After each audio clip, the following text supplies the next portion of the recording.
Ever stop to think how much those little impulse buys on your phone are adding up to, and how many subscription payments are sneaking out of your bank account every single month? Before I started using Rocket Money, let me tell you, I had no idea.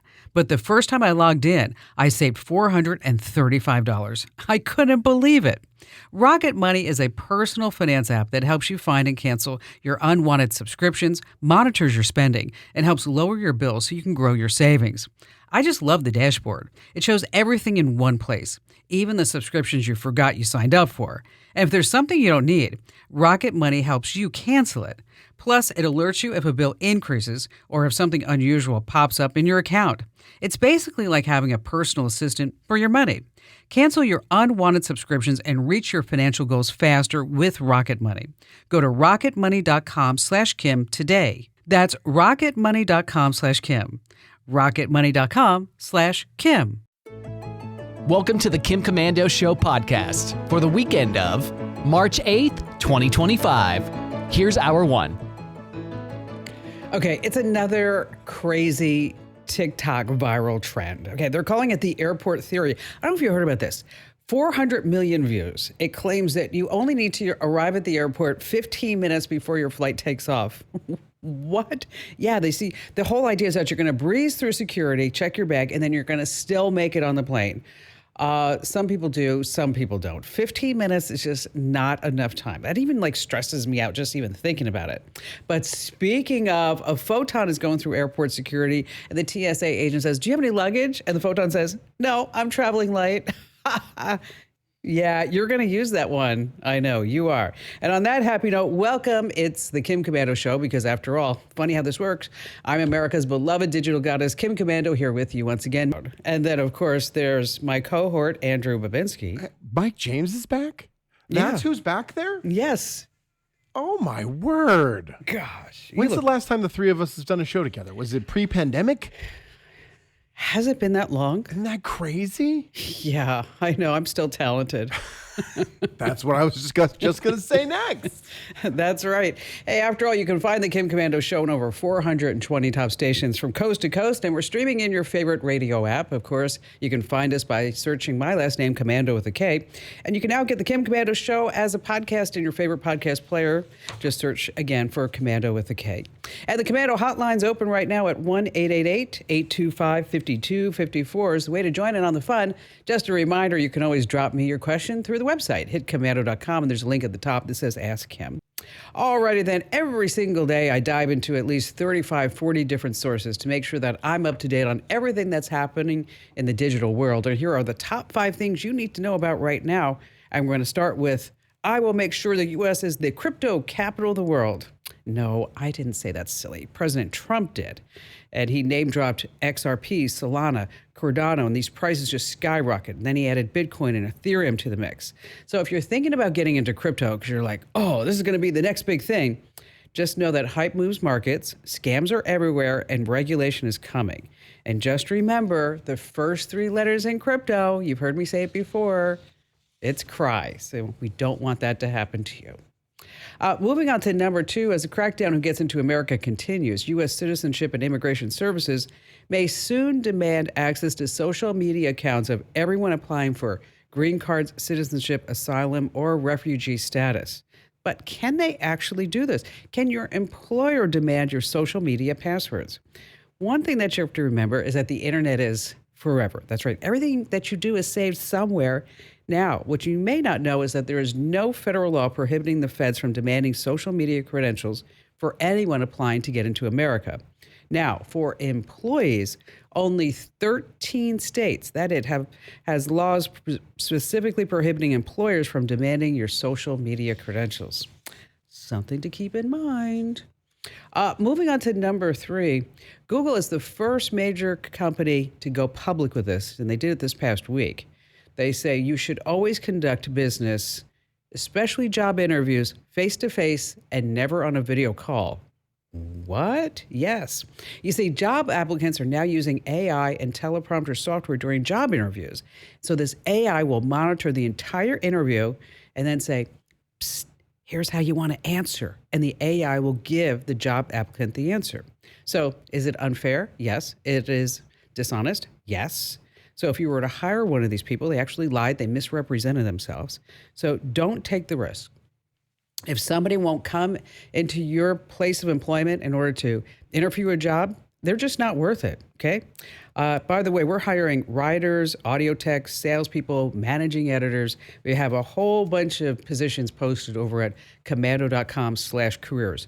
And I will tell you that 90% of them are in the office. And later on this hour, we're going to talk about a response that I got from a particular applicant that I found was very, very, I guess you'd use the word interesting. Moving on to number 4, the thing about streaming video is that it's grown to be 100% reliable. Kinda, almost, maybe. Just ask anyone who tried to stream the Oscars on Hulu or Mike Tyson, the Jake Paul prize fight on Netflix. You see, video streaming disasters occur only during major events, and you might be wondering, why is that? You see, the internet was designed for point-to-point communications. It was really never designed to broadcast to everyone, and that's the problem. And finally, this coming in at number 5. Have you ever dialed 1-800-BAD-BLOOD? Yes. You see, Taylor Swift fans are spending thousands and thousands of dollars on vanity phone numbers tied to her name. This woman by the name of Jacqueline Easton, she's the creator of Swiftie phone numbers, and she has tracked down every Taylor-themed number she could find. So, like, for example, there's 509 Swiftie that sells for $5,700. There's 816 Swiftie. That's, of course, Kansas City, where Travis lives. It's $1,000 more. 79 Eras Tour is $4,500. And 43 T Swizzle sold for $6,800. That's just a phone number. Now, I don't know if you know this about me, but I'm just a huge Taylor Swift fan. I just love her. So here, let's dial it up, and I want you to listen to my voicemail right now.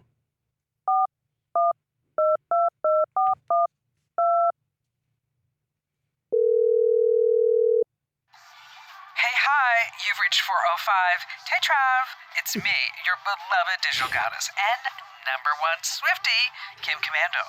Leave me a message at the beep and have a great day. Yes, that's it. That's it. You know, I have a Roomba that I named Taylor Swiffer. Oh, I am on a roll today. All right, still to come, we're going to talk about how you can file your taxes for free. Yes, fun times this weekend. 26 million devices are at risk. I'm going to tell you if you're on that list. And then we're going to talk about the safest way that you should be paying at the gas station and other places. And then, of course, we have all of your great phone calls. And then you have all of us here at the Kim Commando Show. If you own a home, listen up. This is scary. The FBI is warning about a crime on the rise, home title theft.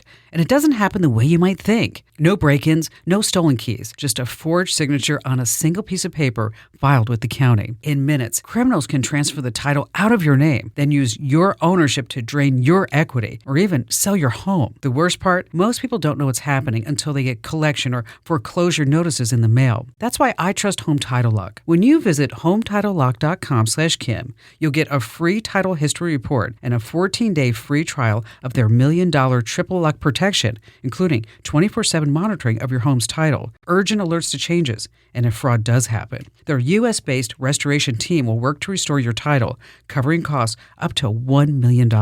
Don't wait. Protect your home and equity today. Get your free 14-day trial at HometitleLock.com/Kim. That's HometitleLock.com/Kim. Listen, there's still time for you to enter to win a brand new iPhone 16 Pro, a $999 value. No purchase required. You want to go to winfromkim.com. Once again, that's winfromkim.com. Holly in Phoenix, Arizona. Hi, Holly. Hi, Kim. Welcome. What's going on? Thank you for taking my call. I'm wanting your thoughts on an ongoing scam that has caused my brother to lose over $400,000. Oh, my gosh. $400,000? How? Yes. Oh, what happened? I believe that it may have started in the fall of 23. He met someone on TikTok who he believed was Jennifer Aniston.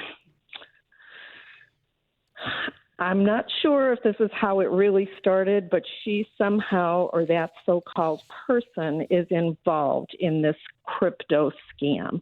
He thought he was investing in crypto. Okay. And I believe that the places that he was sending his money to were out of the country. And I For believe sure. it to be several different places.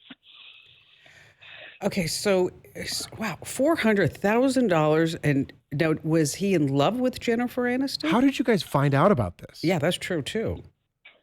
Yes. How did I find out about it? Yeah. Well, he just, he confided in me. And initially, when this first started in fall of 23, he just told me he had been talking with someone. My brother lives in Hollywood, so he said that he was talking with someone, but he couldn't tell me who. But he said, you'll be shocked to find out who she is. We're shocked, all right. Okay. We are. Well, I was shocked when he eventually told me, and I just thought, well, okay, whatever. And, I just let it go. Well, he became more and more involved with these phone calls, and I said, well, my gosh, she lives in Hollywood. You must live 2 miles from her. How come you haven't met her yet? Well, it's just not the right time for her. Well, eventually he came to tell me that he had sent her $15,000. And I said, Mark, she is worth over $300 million. Yes. Why would she need your money? And he said, well, her money's tied up. Oh, gosh. So, We've heard that one. Yeah. Okay. Yeah. So I'm just wanting to know your thoughts on this. Now, Are there- does he think he's going to have a romantic relationship with her? Or is this just purely... Oh, so he does. Oh, yeah, he absolutely does. He thinks he's going to be more than friends. Yes. See, Jennifer Aniston, Friends, nothing. I got it. Everybody's stone-faced in this entire studio. All right. You wanted to hear. Deliver the line again. No. No, it's not come on, gonna- just do it All one more right, time. hold on. That didn't even click with me, honestly. Okay. Here, wait. We're I'll going to do try it to- again. He wants to be more than friends. Oh, you're so clever. Oh. You know what? Here's the deal. I got to tell you, just between you and me, Holly, you have to humor him every once in a while. I appreciate it. You have to do that. All right. So is your brother still giving her money? I don't know. I can't say he's giving it to her. I know only of the one time that he has Which, told by the me way, about. we should just say this: he's not talking to Jennifer Aniston. For anybody who's listening, Correct. Right. It's Courtney Cox who he's talking yes, exactly. Jeez. And so, has he gotten the deep fake videos and everything like that? He got one that he shared with me where she was telling him that she loved him. It was about a 10-second video. To me, it looked deep fake for sure. And another, he shared a picture of me with me of her crying. I guess she was upset with him about something. She probably didn't get all the money she needed. Sure. So what happens when you try to say, hey, listen, this is all bogus? How does he respond to that? Well, when I think he's finally resigned himself to the fact that the crypto scam he's lost his money. That money's gone. But as far as she's concerned, he said to me, Holly, that's where you're wrong. And, I just have to let it go. He doesn't believe that what I'm saying is true. He truly believes to this moment that he's talking with Jennifer Aniston. So he's holding on to it as his last hope. He is, and part of me gets that since he's lost everything else. He just can't give this up to. Does he have any money left? Nothing. He had. It was almost like a gambling addiction. He could see his money being held in a so-called wallet, and they would keep telling him, send us X amount of dollars and we'll access the wallet, you can get your money out. Well, obviously that never happened. You know what they do is that it's all bogus. It's all a simulation. It's software running on their servers. So it looks legit. It does. And you see the money going up and down. But once you try to get the money out, that's when all bets are off. But how is he not making the connection to the love of his life, Jennifer Aniston, got him into the position where he lost $400,000? Honestly, I can't confirm or deny that. It could be two separate things. I believe that he thinks he met her on TikTok and then somehow possibly introduced him to this crypto investment, so-called. That's what happened, Holly. That's what happened. So Jennifer Aniston is not directly asking for the money. She passed him off to another scammer that is. Yes, but she's keeping the romance alive so that this way he still keeps giving the money up. Okay, that makes sense. So where's your brother going to live? Oh, well, he's still in Hollywood. He's been in Hollywood for over 30 years. But I mean, if he's lost all his money, is somebody else paying his rent? No, he's 66 years old. He just started taking his Social Security in January. He just got the two checks the other day, that I'm scared to death. What's he going to do with those checks? You know what? He's going to give them up. He will. He's going to send them to the I'm so afraid. I told him pay a couple months rent. His rent, thank God, is very low because he's lived in the same place and he's grandfathered in. So his rent is, I believe, to be under $1,000 a month. Well, here's what I would do. Is I would go out there and I'd sit down with him face to face, or I'd bring him to Phoenix and say, this is what we need to do. We need to secure your accounts, change your password, set up two-factor authentication, freeze your credit. Everything stops, cuts off all communication, and then figure out how to get him into some type of therapy. He needs some type of therapist to actually sit him down and say, buddy, this is what's going on. Because you got to get past the fact that he thinks he's in love and in a relationship with Jennifer Aniston before he's going to connect to anything else. Exactly. He needs a support group. Now, of course, you can report the scam to the Internet Crime Complaint Center, IC3.gov. There's also reportfraud.ftc.gov. And I would definitely encourage you to do that because the whole idea is it's not maybe they go after this one scammer, but they can see a trend. But if you would like me to actually speak to your brother, I'm happy to call him personally off the air, whatever I can do, whatever we can do to help you out. Because $400,000. This is tragic. It's awful. Just awful. Holly, we're here for you. Just always remember that. All right. Just want to pass this along that if you're not already using Tap to Pay, you really need to. I want you to set up your Apple Wallet. Or if you're on Android, it's either Google Pay or Samsung Pay. Because let me tell you, it's safer than using credit cards. Because when you're using Tap to Pay, your credit card number doesn't really go through to the merchant. It's actually a virtual card, a mixed up number. And it's a lot easier. You don't have to carry a wallet anymore. I don't even carry a wallet. I have my driver's license, everything in my Apple Wallet, just something to keep in mind. You're not sure how to set it up? Head over to the website. That's Komando.com, of course. Still to come, how to file your taxes for free. Yeah, I know. Fun times here on the Kim Komando Show. Introducing Meta Ray-Ban Display, the world's most advanced AI glasses. With a full color display built into the lens of the glasses, it's there when you need it and gone when you don't. Send and receive messages, translate or caption live conversations, collaborate with Meta AI, and more. Be one of the first to try Meta Ray-Ban Display. Visit meta.com/Meta Ray-Ban Display to book a demo and find your pair. All right, coming up, we're going to talk about taxes and 26 million devices that have been compromised. And of course, we're going to take more of your phone calls. But I just have to share this with you all, that we are, of course, hiring. Things are different now when you're hiring versus before COVID. What do you think? What's the biggest challenge for you? People don't want to come to work. Oh, that's a huge challenge. Yeah. It's a problem. They don't want to come to work. And so we are in the market for a great managing editor for the current newsletter that reaches 650,000 folks every single day. It's huge. You don't want to do that job anymore? One of your 6,400 jobs that you do? No, I've been doing it. I'm tired of it. Time to pass the baton, baby. And so this person, let's just call him John. Okay. applied to be the managing editor. And John came in and took the writing test, and it was okay. It wasn't great. So he's not off to a good start. No. And then we said, we'd like to speak with you anyway. And before he decided that he would come in, and he's probably about, I don't know how old he is, but I would guess from his resume, like 30s, 40s, somewhere in that range. Before he would come in, he decided that he would send, say, 1, 2, 3, 4, 5, 6, 7, 8, 9, a 10-paragraph email. That's actually a book. That's considered an ebook on Amazon.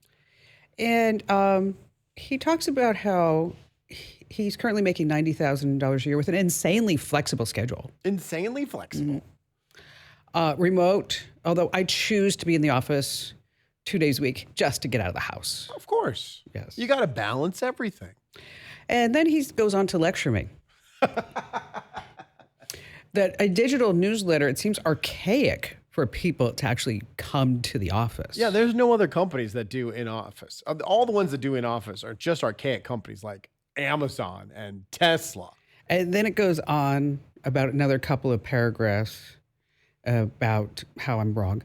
Then he has a note about the schedule. The 8 a.m. to 5 p.m. in-office requirement would turn my day and commute into a 12-hour day. I mean, I would have to get up at 6 a.m. to take care of my family. And then I wouldn't get home until near 6 p.m. He has kids. Will you please think of the children, Kim Commando? Please think of the children. The pay range, $80,000 to $100,000 a year, is simply not enough of an incentive. No, that was this big thing is you either got to pay him way more money to have a 12-hour day or let him work whenever he wants. And then at the end it says, if you would like my freelance writing rates, let me know. Yeah, I'm sure they're reasonable. Yeah, like we're going to get into that. So when does he start? Tuesday. Oh, nice. Kidding. Welcome, John. Yes, glad to have you with us. Tony in Chattanooga, Tennessee. Hi, Tony. Hey, Kim, how you doing? Great. What's going on? Great. I can't believe I'm talking to you. I've been listening to you on the phone for many, many, many years. You've been on hold that long? We are so sorry, Tony. I mean, normally we try to get you within a few hours. Right. I mean, Well, I've got a question, and the question is, I'd like to take my writings, my handwritten, cursive handwriting, notes and stories and stories about my family and genealogy. okay, all that And good I've stuff. written it. Yeah, there's reams and reams of it. And in the past, I have had some luck with optical character recognition, but it had to be typed. Mm-hmm. And so I could do that. And now that I have all this, I said, well, shoes, we can probably find something that can do that. And I've searched and searched. I've gone to my geek friends. Nobody seems to know. But you know what? You Now, the didn't other go to the day- right source, okay? You did all this before you called me, America's digital goddess. Why did you even waste your time? I can't believe I didn't think of that first, Kim. All right. Okay. So here, you got a couple of options. You can use Microsoft OneNote, Google Lens. You can try to see if it works. Try to see if it works. And these are some free options. And it does do handwriting OCR. But is your handwriting any good? Your assistant said it was fine. Oh. It wasn't scribble. Okay. Well, that's good. So- Mine's horrible. How's your handwriting, Andrew? I can't even get the phone recognition to recognize my print. I can't imagine what the cursive would go. It would be, it would just go. My phone would just shut down. That's it. But there is I grew up with the Palmer method, so it's pretty good. the Palmer method. Palmer? Robert Palmer? Is your handwriting simply Addicted to love. irresistible? Yeah, they taught me in school, how to make those letters and make it readable. But nobody can read cursive anymore. My girls can't even read my handwriting. No, it's have just to cursive print it is for 'em. cursive is done. I think I talked about it here on the show that archives.gov, they're actually looking for volunteers, people who can read cursive handwriting, because we have thousands and thousands of documents from the Revolutionary War that were done in cursive handwriting and nobody can read them. And the computer can read them. So anyway, so that said, there's an app called Transcribebus. And I'm going to spell it for you because it's a tech thing, meaning that we always leave out a whole bunch of letters. It's Transkribus. And it's really good for messy cursive or just regular cursive handwriting because it will actually learn. It's AI based. So it'll learn how you write. It will figure out the letters. And then once you transcribe this, then you can put it into a book. You can do whatever you want with it. Right. Make sense? That's great. It makes sense. So what's the best story you have in all these books? My last job, my best job, I dealt with elderly. And my parents always told me if you want to make somebody think that you're very interesting, ask them about themselves. Mm-hmm. And so I asked these people, and they would tell me stories. And I'd ask them, have you ever met anybody famous? Where have you traveled? I've got the greatest stories from people who worked in the Peace Corps and, in villages, from people who were at Bikini Atoll when they were testing the bombs. Wow. One lady was an actress, and she kissed I said, what was your best time? She said, I kissed Dustin Hoffman. She said, but it was tough because I was supposed to be dead. Oh, well, yeah, and hopefully it wasn't. What was that movie where he was? What was that movie in San Francisco where he was the nanny, Dustin Hoffman? Do you remember that? Nanny? No. Tootsie. Yes, she had to be dead. I don't remember the scene where Tootsie was making out with a dead body, so it must have been a different movie. I don't remember that either. Transcribus, or you want to use Google Lens or Microsoft OneNote. Alrighty then, over 41,000 businesses have future-proofed their business with NetSuite by Oracle. It's the #1 cloud ERP, and it's bringing accounting, financial management, inventory, and HR all into one fluid platform. NetSuite has added a new range of AI features to its product, and these updates are designed to help companies just operate more efficiently. So, for example, the software can now automatically detect unusual activity in a company's financial data, allowing issues to be addressed quickly before they become bigger problems. Just gives you the visibility and control you need to make quick decisions with real-time insights and forecasting. So you're just peering into the future with actionable data. And when you're closing the books in days and not weeks, you're spending less time looking backward and more time on what's next. Now, here's the deal. You can download the CFO's Guide to AI and Machine Learning for free right now at netsuite.com/Kim, netsuite.com/Kim. All right. Everybody loves doing their taxes. Right, Andrew? I just did mine, and boy, was it fun. I called you, wanted to ask you to come over. You wouldn't come. I had a blast. I was like, I can't make it. I'm sorry. I'm busy. Gotta wash my hair. Exactly. Now, here's the deal. If you make $84,000 or less, you can skip the software and file for free directly over at the irs.gov. You just want to click on Direct File. Now, the problem is it's only available in 25 states. And so if your state is not on the list, well, then you might have to pay. And, people who cheat on their taxes, they just disgust me. Do they? Yes. That's not the kind of world I expect for my 24 dependents. Let's see. We have time for a call right now. Renee in Tampa, Florida. Hi, Renee. Oh, hi. Hi, Andrew. Hi, Kim. Hi. Glad to have you with us. Tell us what's I'm going on. I'm a huge fan. I follow you even on Instagram now.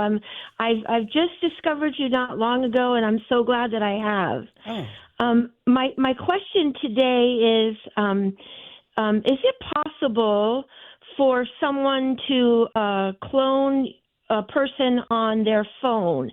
And I ask that because I was in a marriage, and after my father died, I was quickly divorced thereafter, and I believe I was having an issue with my husband, and he was doing that to me.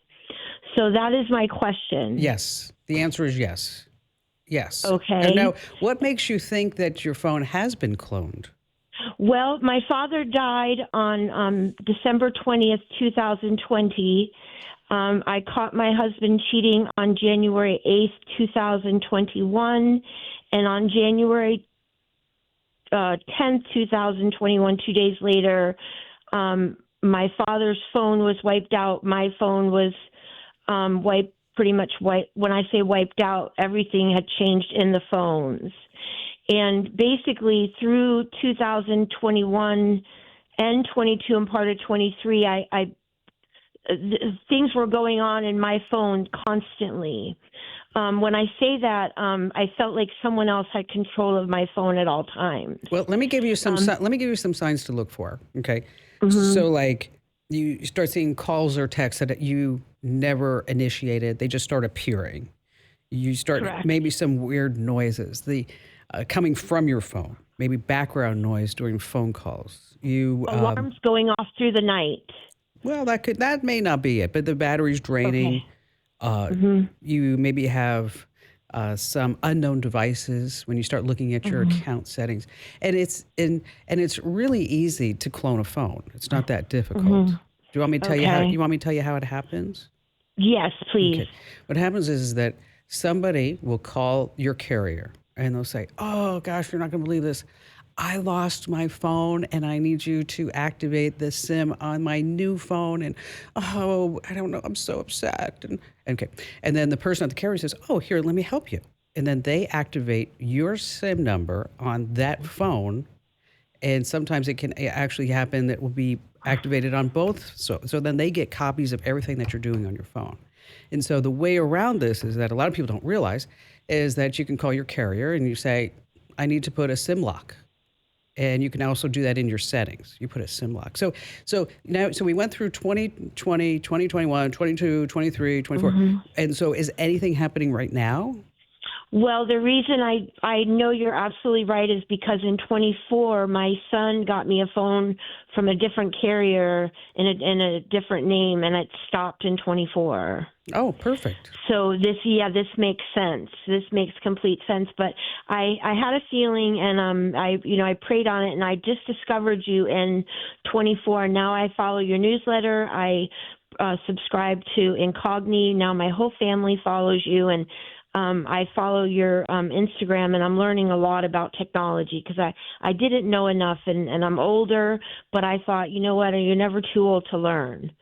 So this is great information, and that Incogni is something else. I mean, that's a great thing to have, and everybody should really have that. Well, thank you. I mean, they are a sponsor of the show. Wow, I didn't know that. Oh, yeah, no, they're one of these sponsors. I wish that I would have invented the product. It's like, oh my gosh, Yeah, that's a lifesaver. Yeah, basically what it does is it gets out all your personal information from the data broker sites, the people search sites. I mean, you have that. It's the whole story, Andrew, about Incogni. Yeah, I have a coworker that signed up for Incogni because he got threatened by scammers, murder. And I told him, "Oh, you know what? Kim always talks about this Incogni." Within 2 hours, he runs in and he's like, "Oh my God, I'm already off of this site and I'm already off of that site. This is amazing." It is amazing. They've gotten me out of 1,200 different people search sites, data broker sites. So many. Yeah. And I just don't get any spam phone calls. I know this sounds like an infomercial, but I'm sorry. It's just a great product. It is. If you go to privacykim.com, once again, that's privacykim.com, and you're going to get 60% off. All right. Still to come, 26 million devices have been compromised. That's a lot. Okay. And of course, we have more of your phone calls here on the Kim Komando Show. Okay. So what do you think, Andrew? Phone call? Think we should do a phone call? Yeah, I'm curious to hear what Steve has to say. So let's see. Steve in Fort Wayne, Indiana. Glad to have you with us. What's on your mind today, Steve? Hi, Kim. I've been I can't listen to you constantly on the radio, but I've listened to you for years. But I see the newsletter every day, and I do follow that. And I'm fairly new to my iPhone, and I'm learning lots of things from you to check and boxes to uncheck and awesome. What not to do, and really keep me out of trouble. Just the bottom line there, right there. So keep other people from getting me in trouble, whatever. Yeah, that too. So all I see is Wi-Fi for your shop. What does that mean?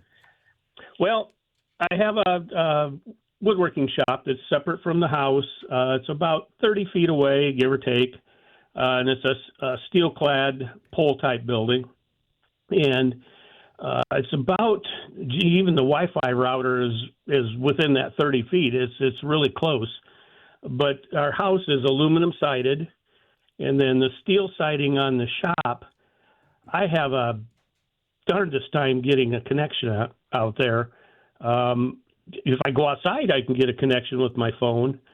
But, gee whiz, I've got what do you call that, mesh system? Yeah, mesh is good, but here's the problem, is that when you start talking about aluminum and steel, then that's going to just totally destroy whatever signal that you have. And so So you do have some options. You could try to use an outdoor Wi-Fi extender.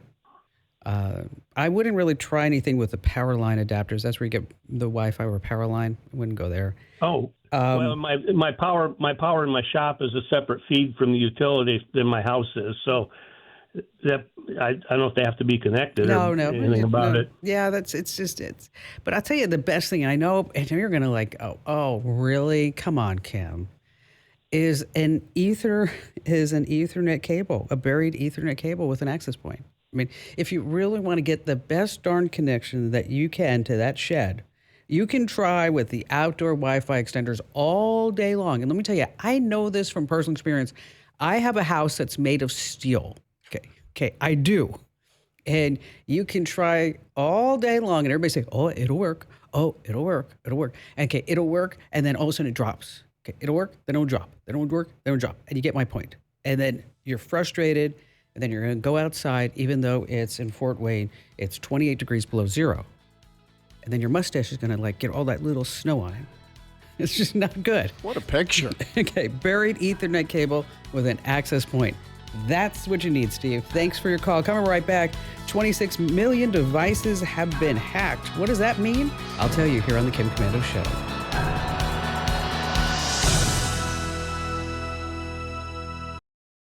This episode is brought to you by Marqeta. When it comes to your payments provider, you can't afford to compromise. Marqeta's modern payment solutions flex with your business without the trade-offs. Stable and agile, secure and innovative, scalable and configurable. If they say you can't have it all, don't believe them. Your business demands more. Choose a payments provider that delivers more. Choose Marqeta. Visit marqeta.com/Spotify to learn more.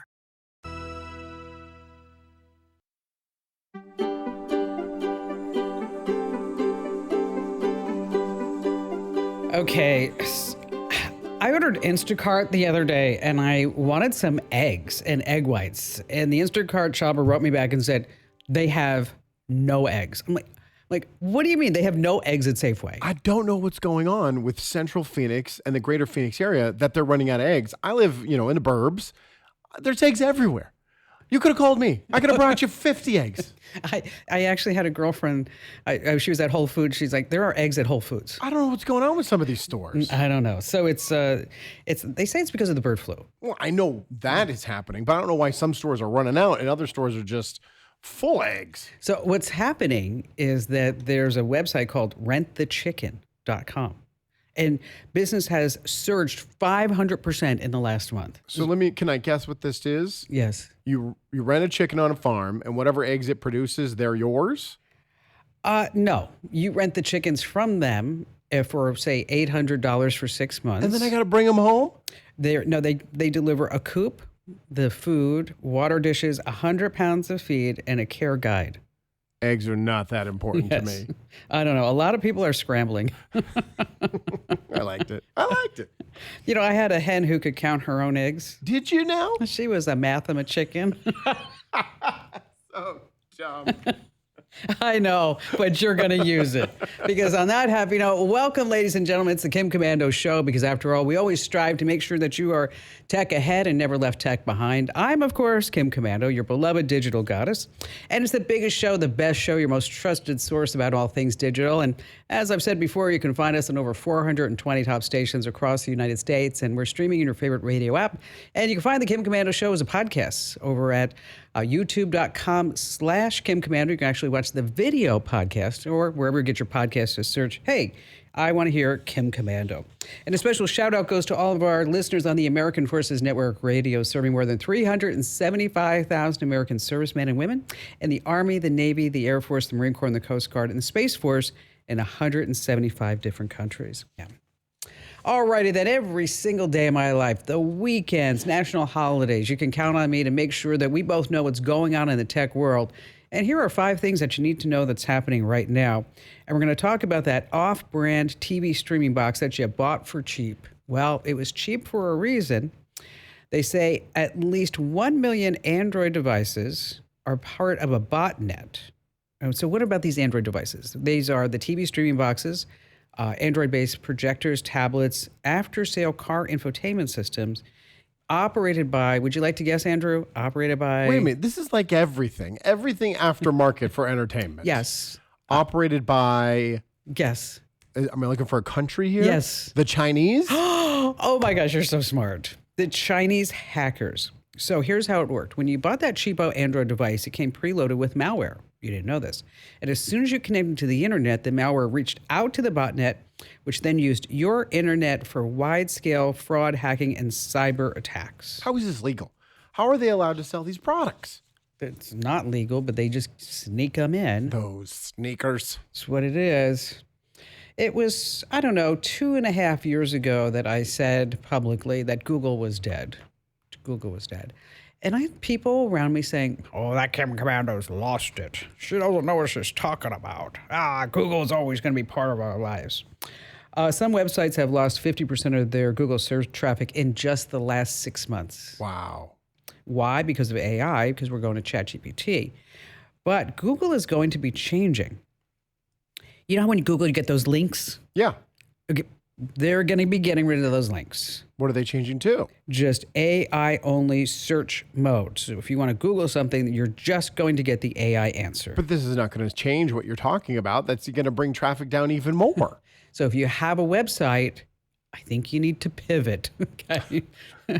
I've talked about this before, though. We are going to get to a point, though, because all this AI scrapes the internet. But if there's no reason to make a website and put it on the internet, we're going to reach a point where the AI doesn't have anywhere else to learn its information.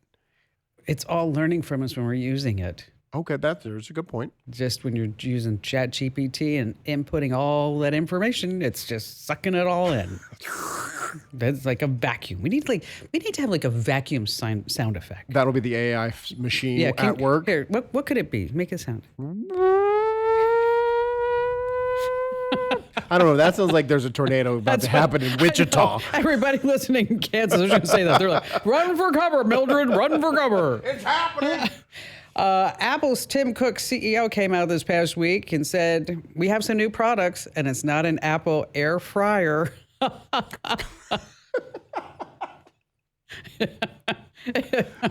my God. That's so funny. The MacBook Air. That's what they announced. The MacBook Air looks just like the other MacBook Air. The biggest change on the inside has Apple's superfast M4 chip, $1,000. An iPad Air with an M3 chip and has an updated keyboard. The new Mac Studios, they say it's the most powerful Mac ever. It starts at $2,000, goes up to $14,000. $14,000? Mm-hmm. But could you imagine if Apple sold an air fryer? Yeah. Think of all the upgrades. I don't know why they don't. I think that'd be so funny. They should have all this line of products. All these fanboys would line up for them. Yeah, but of course, the power adapter wouldn't work with any other appliance. Exactly. Something like that.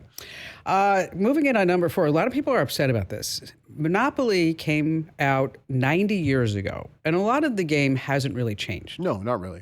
They have all these different versions, Dogopoly, Catopoly, Phoenixopoly, whatever it may be. But when it comes time to banking, they came out with the electronic edition probably 10 years ago. And we didn't like it. Nobody liked it. It was bad. Now they have a new version of Monopoly. And here's how it works, is that you have the board game, and then they have what's called the phone throne. The phone throne. So somebody's phone goes right in the middle. Okay. And that phone throne will scan QR codes along the way and different player positions to know exactly where that player is. It's going to do all the banking. This is just a video game. I can go on my kid's Xbox Download Monopoly. We can play it there. When we pull out a board game, we want to play a board game. No more slipping yourself $500 off to the side. Exactly. I can't change the rules and say free parking is worth $3,000. No, it's bad. And I was starting to think about this. And the reason why a lot of people are upset about this on the internet is because a lot of parents taught our children how to count by playing Monopoly. Absolutely. And so now it's going to be all gone. Counting the spaces, counting the money. You know, my aunt and uncle got divorced over Monopoly. Oh, that's so tragic. He was mono, she was poly. I don't even get that one, really. Monopoly, poly. Okay, what?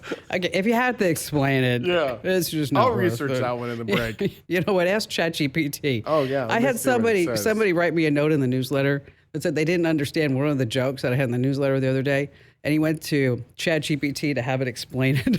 It's like, Was it able to? Yeah, he said it was actually funny once he got the punchline. I saw this AI bot this past week. It's from a company by the name of Sesame. And they have two voices, Maya and Miles. And I went over there and I was amazed. I was wowed. And I've been sitting in this chair for so long that I get a little cynical about new products because I sit there and I say, it's just a whole bunch of hype. It's never going to work.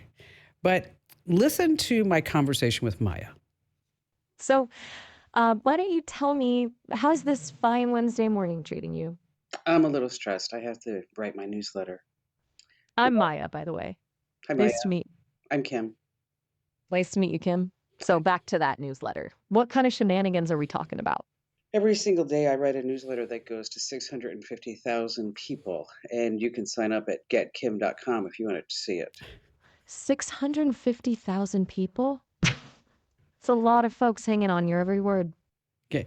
Of course, I'm going to picture the newsletter. You are talking to a chatbot and you're doing a commercial. Is there any moment of the day when you're not trying to sell something? ABC. She has no money. Have you heard about ABC? I have. She can't be closed. Okay. It's not a real person. But here's my thought behind telling her about getkim.com. What if somebody comes to her and says, "Hi, I'd like to learn more about tech, and I'd like a free email newsletter." And then Maya's going to say, "I just talked to Kim, and she's got a free newsletter you might like at getkim.com." Okay. So, but here's the thing: that what I want you to listen to is her. What I really wanted you to notice was her cadence. Sure. How you feel like you're actually speaking to a person. And she interrupted you to tell her her name, Yes. which is very, very natural to conversation. And they say, I mean, people interrupt people all the time. For sure. It happens. I interrupt you because you just don't shut up ever. I mean, I try to sit here. I'm giving you the sign. Cut it off. Cut it off. Cut it off. Neck. It was the best of times. It was the worst of times. The worst one is when we get people call the show. Back in 1977. Didn't we have a guy a couple of weeks ago? They kept topping each other. They kept going back deeper and deeper, caller after caller. Then I went and I said, okay, we're not going there. I think he was up to the 1990s. I'm like, okay, you got to move forward. Right. We just don't have the time. Tell us your problem. Okay. Yeah, it's funny. You should try it. Sesame. I am going to try it. That sounds really cool. Alrighty then. Anytime you need to figure out a song, I'm going to give you the insider tech trick to make that magic happen. There's a Netflix scam going around I got to warn you about. How to catalog your family's heirlooms digitally. How to see if a website is tracking you. That's just some of the important tech info that we'll be passing along. And of course, there's more of your phone calls, and there's more of us here on the Kim Komando Show. Getting ready to step into your career era? Set yourself apart with Adobe Creative Cloud Pro for students. Hone your skills with apps like Photoshop, Illustrator, Premiere Pro, and more, powered with the latest in creative AI. Students save over 55% so you can build a portfolio you're proud of. Launch your future with Adobe Creative Cloud Pro for students. Visit adobe.com/students to learn more. I want you to look down at that phone. You're holding it right now. Is it a piece of junk? Okay, how would you like to win a brand new iPhone 16 Pro, a $999 value, no purchase required? You want to go to winfromkim.com. Once again, that's winfromkim.com. All righty, Andrew, let's take some phone calls. We're going to start with John in Cincinnati, Ohio. Hello there, John. Glad to have you on board with us. Hey, thanks for taking my call, Kim. I appreciate it. So tell us about, I read your story, and it's crazy about the Facebook Marketplace, the VIN cloning. Wow. Take us to the beginning. Yes, it was a ride. It still is. But I found a truck that I was interested in on Marketplace, and the guy sent me pictures of the VIN, the dashboard, sent me the factory sticker and everything on the door. So it was like 4.5 hours away. So I wanted to do some digging on it. So I ran it through a couple VIN checks, and it said, this truck's never been stolen or never been, a salvage title or accident or anything. I actually called a dealer and just gave them the VIN number, just saying, hey, has this truck been serviced? And she said, yeah, it was serviced in Tennessee back in August of last year, which the whole story was, that's where it was coming anyway. It was going to be a Tennessee title because the guy said it's where he used to live and all that. So it all lined it up, So I called my insurance company, gave them the VIN number, and they're like, yeah, we can get you full coverage insurance on it. I said, all right. I called my lender, and they ran it, and they said, yeah, if you go buy it and come back, we'll just, give you the loan and go from there. And I said, okay, perfect. So I go up there and, meet the guy and everything. Everything went well. I'll come back and go to the Ohio title department and gave them the title they gave me and a bill of sale. And they're like, okay, everything's fine. They hand me the title back in my name for the truck. And then I go next door and get my license plates and everything. So everything's great. And so after I got all of that, I went ahead and I called and I went ahead and got the loan for it. After I got the title in my name and everything. For sure. So got all that done. And then I bought some stuff for it. I've done, it needed some work. It's a diesel, $500 oil change, I put about another $1,500 in it. And then like 2 weeks later, I'm parked at the doctor's office at 8 o'clock in the morning. Next thing you know, there's 6 cops surrounding me. Oh my gosh. Yeah. I was like, oh, am I late for my appointment? What's going on here? That's a heck of a policy enforcement right there. Yeah, like you guys take this serious. And so the state police officer came over to me and says, this is possibly a stolen truck. And I'm like, that's impossible. I've done a gazillion different checks and it's good. And, got a loan on it, got my insurance on it. Everything's great. I got a title. And so he said, well, let me plug this in. So he's got something he can plug in, and it actually reads the VIN of other items on a vehicle. Okay. So like the radio would actually come onto there. Like, yes, and he said I should have 8 to 10 different the VIN number should show up like 8 to 10 times on his scanner. And he said, see, you only got the 2, the one on the dash, the one on the door. Oh, so it was stolen. Yes. And they wiped out all the information on the vehicle? No, what they do is they that's why they call it cloning. So they had stolen a truck, and they've had it since last year. June of last year is when it got stolen, and they put 100,000 miles on it. Then they get online and find a truck that's just like it. And they found one that was on a lot in Tennessee. They're able to get all the information, the previous owner of the truck, everything, to duplicate a title. So everything on the title was lined perfectly up for that truck, but it's actually the truck that's in Tennessee, not the one I'm buying. Oh, my gosh. All right. And then, so now you're on the hook for the loan. Yeah, I'm on the hook for the insurance companies. Like, wow, we've never heard anything about this. There's not much we can do. There's nothing we can do about it. So what? How do you prevent this? You need one of those special tools. I mean, that's what kind of shocks me is like the BMV don't even have it. And he said, well, it's in the discussion. It's not in their budget. It's like, well, you just sat here and said it's a $100 tool. I mean, that would stop a lot of it. They could scan it right there when you're getting a title, you know. Wow. That's and I horrible. understand other vehicles will have parts that have been changed, you know, older. Well, I know it won't work for all of them, but at least somebody would have it, you know. Well, yeah, I remember. Yeah, the guy told me put a new transmission in or something, you know. Well, for sure, but I mean, gosh, you went through all those checks and you find out that it's a stolen car. So we need those $100 tools. Wow. Hey, John, thanks for being here. Really important story about VIN cloning. God, what a nightmare. We have more to come here on the Kim Komando Show. Wow, you know, that's really something about that VIN cloning story, isn't it? His story just sounded like the smoothest used car transaction in the history of time. Yes. They used that car for 100,000 miles stolen. He drives it one time to the doctors, and he's got the popo after him. Wow. What do you do? I mean, normally some people call in, and you're like, well, you do this, and you do that, and you do that. There's nothing you can do. You need that $100 tool. He's so due diligent. His due diligence was unbelievable. It was, because he checked out all the VIN. He got the title from the from the DMV. He did everything you're supposed to do. He did it all right. Yeah, he didn't say it, but he's got a $28,000 loan on that car. It's heartbreaking. 28 grand. He's just stuck with it. The scams, the lengths they'll go to, just keep scamming us. It makes you want to just maybe only suggest that you buy a car maybe at a authorized dealership.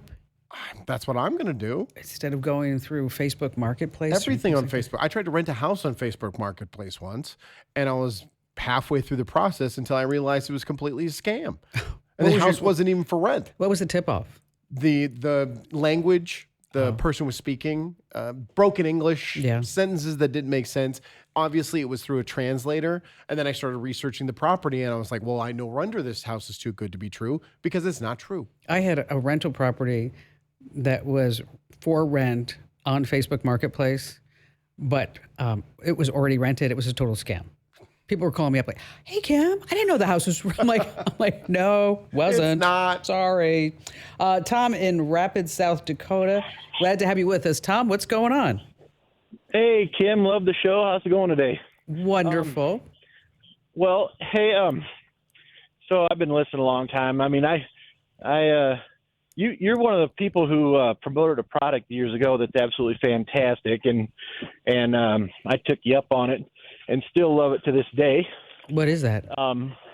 Simply Safe. Oh, yeah, Simply Safe's great. It is. It's great. It is. You know, and they keep adding to it and stuff, so that's awesome, you know. But anybody who doesn't have them, I suggest them too. They're fantastic. But anyway, so I've been working for somebody for 18 years, and they sold the company, and everybody lost their jobs, and yikes. Yeah, I know. So now I'm going back into business for myself. One of the business I've had for a while, and the other one is something I used to do years ago. What kind of businesses are they? Well, one's catering. Nice. Barbecue catering, and the other one is I'm a home builder, but I'm just kind of slowing down a little bit. I'm not building complete homes anymore. I'm just going to do remodeling and things like this. Yeah. So let me tell you, I am never building a house ever again. Okay. I thought, because, you buy the lot and you think it's so romantic. You're like, oh, honey, we can put the living room here. And this is where the garage is going to be. And let's put the pool here. And then it turns into a 6-year fiasco. Imagine next Christmas when we're sitting here opening presents under the tree. By 6 Christmases, I mean in almost a decade. And the contractor's like, I'm like, is it going to be ready in the spring? Oh, yeah. Oh, of course. Oh, yeah. Well, actually, you'd be surprised that the biggest problem is the lack of involvement by the homeowner. Oh, no, that was not us. That was every week. No, I know, but they show up, hey, why did you do that? Well, because that's what you said you wanted, or you see what I'm saying? And then when you have a change order put in, change orders. They don't want to pay for the change order, right? Change order. We try to make that real clear. Yeah. No, change orders. That is, you just cursed.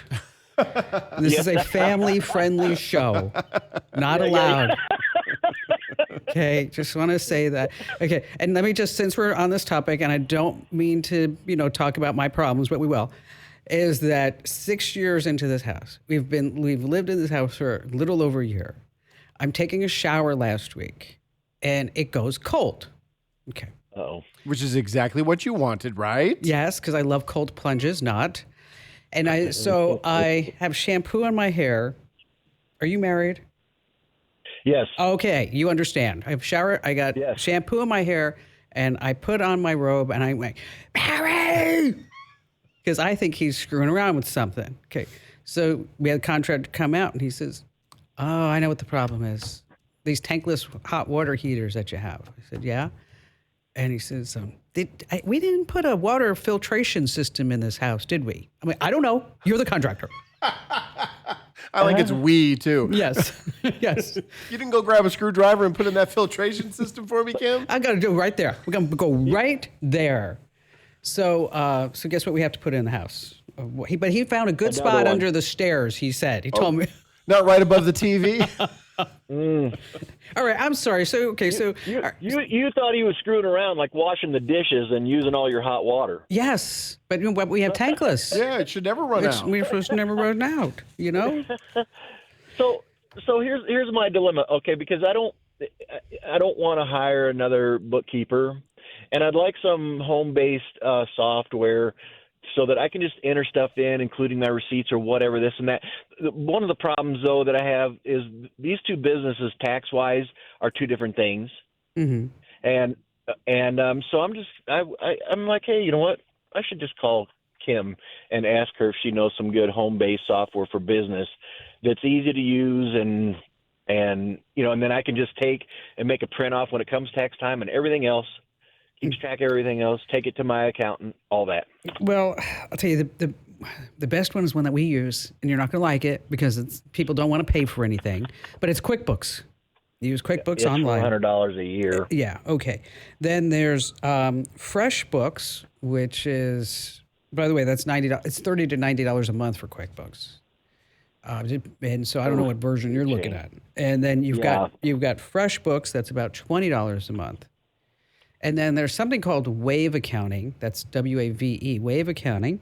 That's free. And then there's also another one called GNU Cash. That's GNU Cash. So if you're looking for the cheapo way to get started, Tom, then I'd probably go with Wave or I'd go with GNU Cash, either one. And then when you start making money, that's when you can start upgrading and getting into QuickBooks. And then you also at that point want to have your accountant. What I do is I have our accountants go in remote into QuickBooks once a month just to make sure that everything's looking great for tax time. So you're not sitting there at the end of the year on December 28th going, oh, hi. Sure, I have that receipt from March. I do. 1 second. I'll go get that in just a moment. When you go with the free software, though, is there a worry that your business information, all your financial information is going to be connected to free software? Not like that. Okay. There is free accounting software that I would not recommend. There's a lot of free software that also give you a lot of upsells along the way. But, if you stick with the brands like Wave and GNU Cash, and GNU Cash is open source. It's been around for a long time. Okay. But, of course, QuickBooks is the standard. I mean, a lot of people have tried to compete with QuickBooks, and that's where FreshBooks comes into play. Get it? QuickBooks, FreshBooks. Yeah. Both books? Yes. Would you rather have it quick or fresh? Fresh. Okay.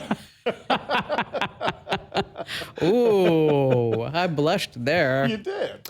All right. Anyone feel like March is just a madness? Everything from my work to my workouts is getting interrupted until I found the Everyday Earbuds by Raycon with active noise cancellation capable of drowning out the most maddening of sounds. Raycon's Everyday Earbuds are your quieting sidekick for the gym, work, or phone calls, offering premium audio that goes wherever you go. Now, let me tell you, the latest model, better than ever, 32-hour battery life, multi-point connectivity. And speaking of battery, with Raycon's quick charge function, just 10 minutes gives you 90 minutes of battery, all starting at half the price of those premium audio brands. Now, Raycon's Everyday Earbuds are available, a lot of colors, style complements you. And if you're not liking your Raycons, they offer a 30-day happiness guarantee return policy, no questions asked. Here's what you need to do. Go to buyraycon.com/Kim. You're going to get 20% off. They're best-selling everyday earbuds. Once again, that's buyraycon.com/Kim. Let me tell you, on my Peloton tread, I use Raycons, and they're amazing. All right, here's the deal. Let's say you can't name that tune you hear at a restaurant, a party. You got one stuck in your head. You reach for your phone. Now you can even hum a few notes for an answer. And even with my bad singing voice, it works.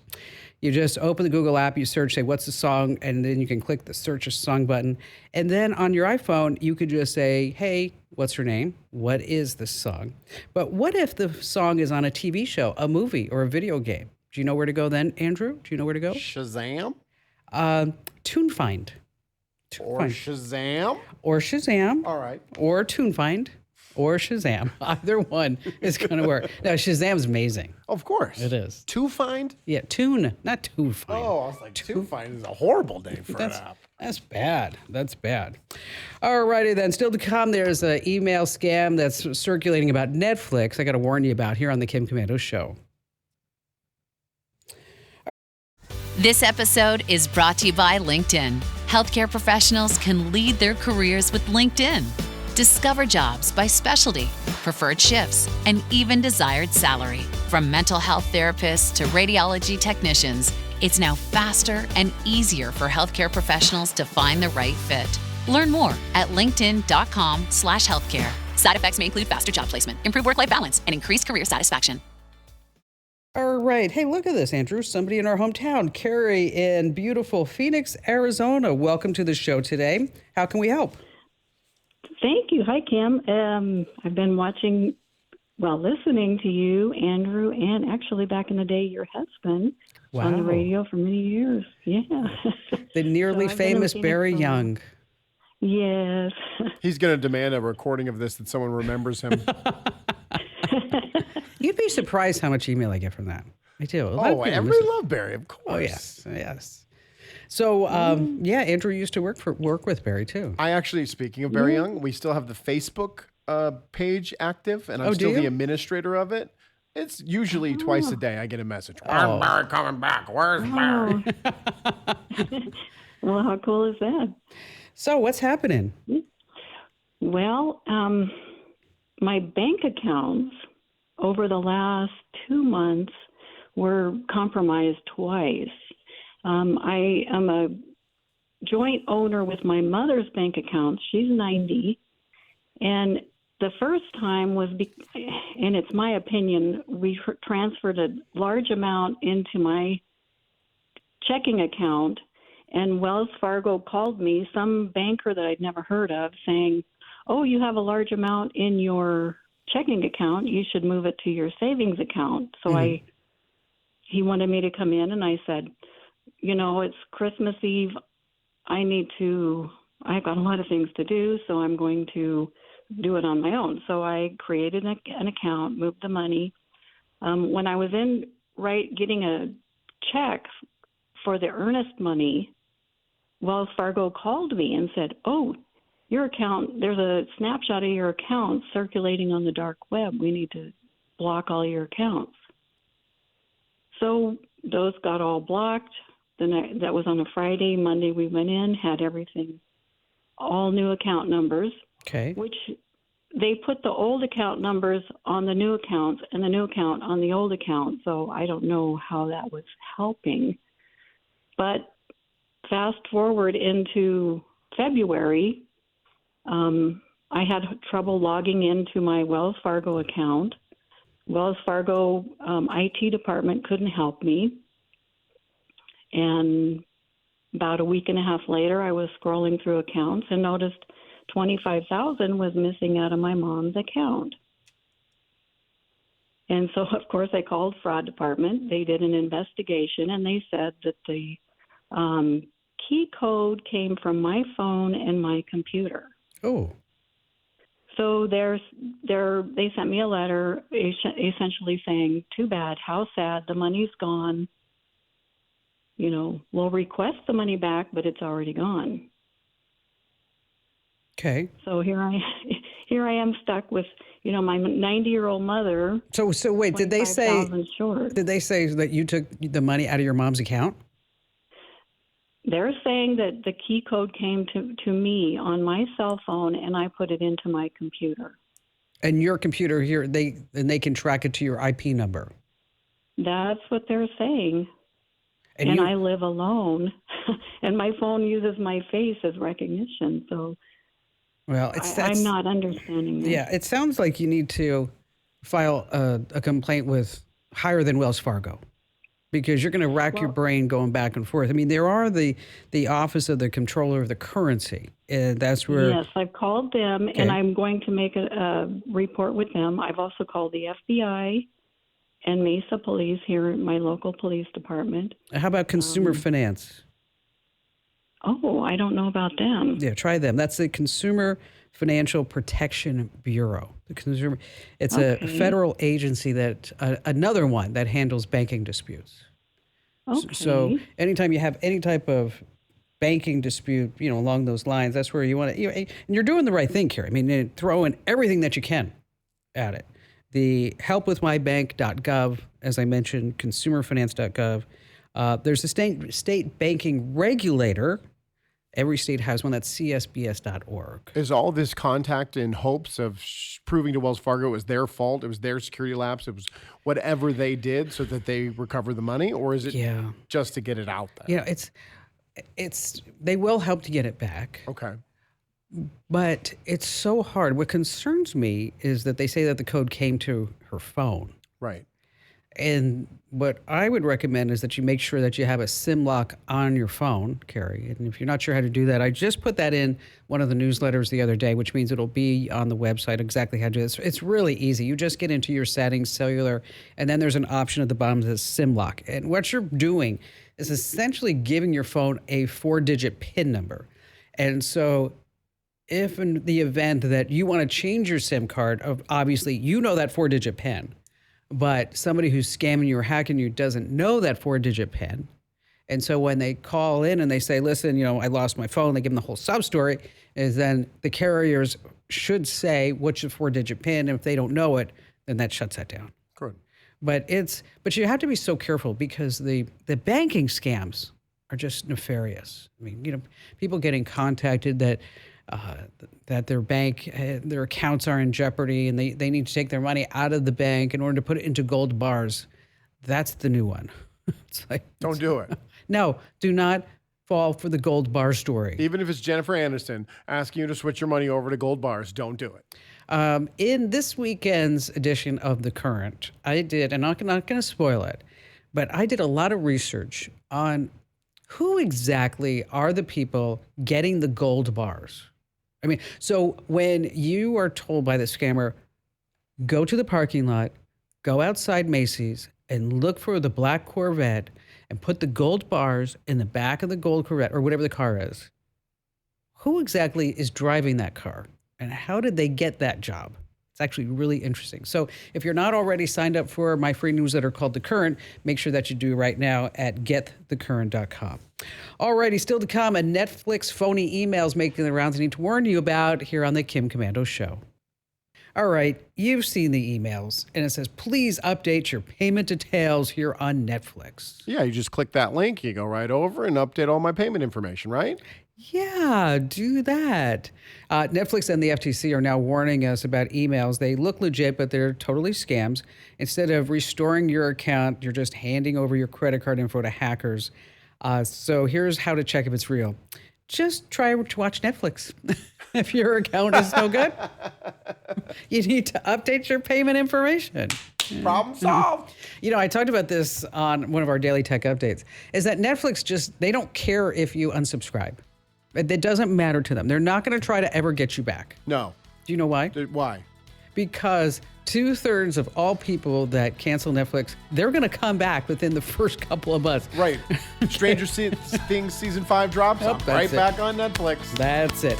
Hey, make sure that you enter to win that iPhone. Head over right now to winfromkim.com.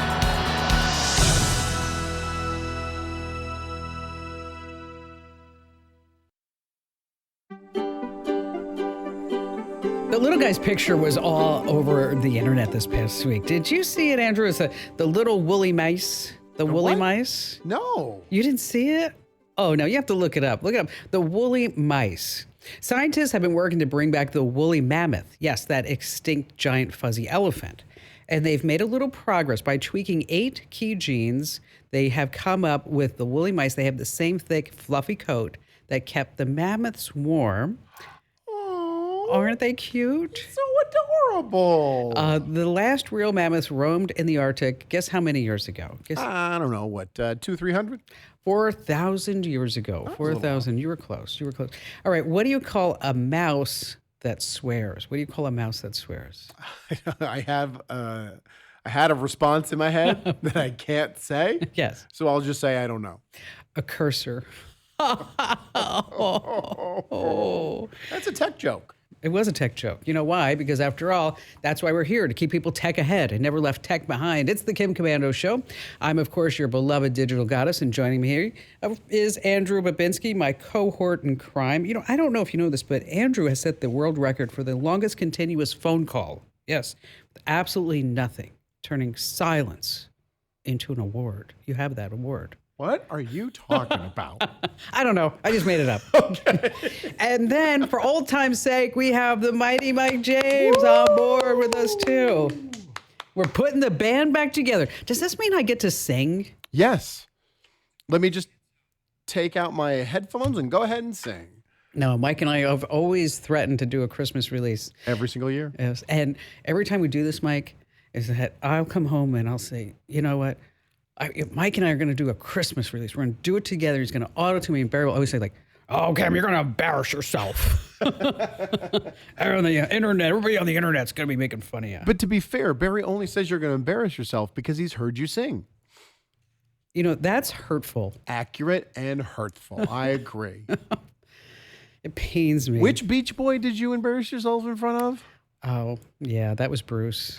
Did you hear that story, Mike? Okay, so I was in Santa Barbara and there was a party going on. And Bruce is one of the original founders of the Beach Boys, Bruce Johnson. And he comes over to me. Now, keep in mind that there are probably 15, 20 people all around. And Bruce comes up to me and he says, you know, I just love your show. I listen to your show all the time. And I've said over the years that you have one of the greatest voices on radio. One of the greatest voices. What a compliment. It was so nice. And he said, you know, and I often thought that you would have a great singing voice, you know, that raspy tone, the Norah Jones type of thing. And I said, you think? And he said, yeah. And he said, now remember, there are 15, 20 people around now listening to this whole conversation. And he says, you know, how about you sing a few notes for me? And I said, I don't know if you want to do that. I don't know. And he's like, now just sing just a few notes. And, you know, maybe some point we do a charity, you come on stage, you sing with the Beach Boys. That would be awesome. I'm like, wow, this is really something. It's be amazing. And I said, are you sure? And he said, yeah. And I said, okay. He said, what song are you going to sing? I'm like, I don't know. There's only really one song that I know very well. So let me do that. And so I did that. Stood up straight and I said, good vibrations. Sounds just like the Beach Boys. And Bruce looked at me and goes, hey, radio's good for you. Yeah. We got a great story out of it. I know. And Barry's like, told you. Alrighty then, every single day I drop by at least 35, 40 different websites to make sure that we're both up to date on what's happening in the tech world. And here are 5 things that you need to know about. And I'm going to start with, I had to call a networking gear company this past week for tech support. And I got somebody by the name of Heather. Heather? She said her name was Heather. Does she sound like Heather? I couldn't understand a word she said. Fair enough. Now, the world's biggest call center company, Teleperformance, is using AI, and I'm going to quote, to make call center employees sound less Indian. Okay, It's called Sanos, S-A-N-A-S. Hi, my name is Ishita Mongia. I have been born and brought up in St. Louis. So if I talk about my family, like I have my father, my mother, my younger brother, and I'm the elder one, like I'm ruling the family right now. like I'm really very glad that I have got this Isn't that amazing? opportunity to rule my own family being a girl. All right. She sounds like a Valley girl. Okay, now listen. Here's a guy. My name is Arslan, and I belong to Uttar Pradesh, Shahjahanpur, and it's been like almost 1.5 years working with this company. And yeah, so far my journey was grateful, and no complaints about it. I love watching MotoGP, love riding bikes. Isn't that just amazing? Now, is this real time? Yes, in real time. That's insane. So while Heather was talking, when I didn't understand a word she said, if they had this software built in, I would have understood every single thing that she said. Now, is there something ethically wrong with this? I don't think so. No, taking away the way someone sounds, their accent, who they are. No, because if you're speaking to people in the United States, I want to be able to understand them. That is a remarkable. That's so amazing. I don't know if it's real. It is real. I don't know. I got to see it. I mean, I'd love to call a company and have it in real time. Hear them do this because that's amazing. This is amazing. All right, let's move on to something really geeky. You ready? Uh-huh. Put on your thinking cap. Alphabet, Google's parent company, there you go, has made a photonic chip that beams 10 gig internet through the air using light beams. Yeah, I'm going to go ahead and take this off because this ain't going to help me. No fiber, no satellites, nothing. It's the size of a penny, mounted on a cell tower to send signals 12.5 miles away at 20 gigs per second, fast enough to download a 4K movie in 2 seconds. Okay, that technology is coming. Right now, the rest of the world, we're struggling to get bars in our kitchen. That's fair. Okay, just saying. My power went out last night in my neighborhood. Oh, did it? They're doing construction on the main road, and they must have cut something. And it took down all the cell phone towers. I had to drive 4 miles away to get a cell signal. Really? Yes. Now, I mean, I had 3G. Oh, God. But that's basically not even internet anymore. No, you can't do anything with that. No, I had to go sit at a restaurant and stream YouTube until the power came back on. Nice. Okay. Why didn't you sit at home, read a book? It was dark, Kim. There was no power, Kim. Candles. Yeah, I don't own candles. I'm a bachelor. Flashlights. Something. Moving on to number 3, ransomware is changing. Right now, you could be getting a letter in your mailbox. Yes, not in your email. I said U.S. Postal Service. And the letters say, time sensitive, read immediately. And they say that a ransomware group has hacked your company's network and they stole sensitive data. And they warn you that your network information is going to be divulged on the dark web unless you pay up in Bitcoin in 10 days. No further investigations, $250,000. And I'm sure there's a QR code there. I scan the QR code. It goes right to their wallet. Steal everything. Goes right to their wallets. Okay, so bottom line here is that if you get this ransomware in your postal service, just throw it away. Yeah. Don't be doing anything. Why don't envelopes reproduce? Why don't envelopes reproduce? Because they're all mail. I thought the answer punchline was going to have the word lick in it, but I was wrong. Of course you did. It's always there. That and boobies. This next story is really sad, and I wanted to just pass it along. And I really hate to be a downer, but Mary Kate Cornett, she's a beautiful 18-year-old student at Ole Miss. And social media posts with videos and images of having sex with her 19-year-old boyfriend's father flooded the internet. That's gross, and it never happened. The whole thing's fake. Someone used AI to create deepfake photos and videos of her to fabricate all this. The images spread like crazy. Strangers started calling. Someone launched a cryptocurrency using her name, all because of this. The family's trying to fight back. They went to the FBI campus police. We're trying to get the family on the show with us. But could you imagine? No. What do you do? I mean, as a parent, you go, every time your children face adversity, you want to have some piece of wisdom to hand to them. I have no idea what to say. Nothing. There's nothing you can do, and there's nothing you did do. But other than some weirdos, but they will track them down. Good. Eventually, they will track them down. Hopefully, it is most likely going to be someone local, someone she knows. That's normally what it is. So it's going to be easier than it's, someone stealing your money from the middle of nowhere. That's crazy. All right, and finally this. Did you take shop in high school? I did. What did you have? Wood shop. What'd you make? I made a rocking chair, which I still have to this Nice. day. My daughter plays with it with her dollies. Oh. I made a pen holder. A pen, like a little cup? But it was like a pen holder, so it had little holes in the top that pens okay. would fit in. Oh, I see. I remember those, yes. I made a heart for my mother on Mother's Day. We did tons of projects. Okay. Shop class is actually coming back to high schools. It should have never left. It did. And schools are catching up, and they're, like in Houston, they're dropping $140 million for an auto repair shop, full-on chef school, digital animation lab. They're saying, like, we still need skilled labor, which is just amazing. And because if a bot can do it, your job's probably in trouble. So you always have to keep that in mind. I also had wood shop. I still have the bowl. You made a bowl? I made a bowl. I was going to make a mug, but I couldn't handle it. Which is true. All right, coming up, we've got some unique ways for you to make money on the site. How to stop your TV from selling your data. Yeah, it's doing that too. Some bad Chrome extensions. And of course, we have just the best callers ever. And you have us. You're at the Kim Komando Show.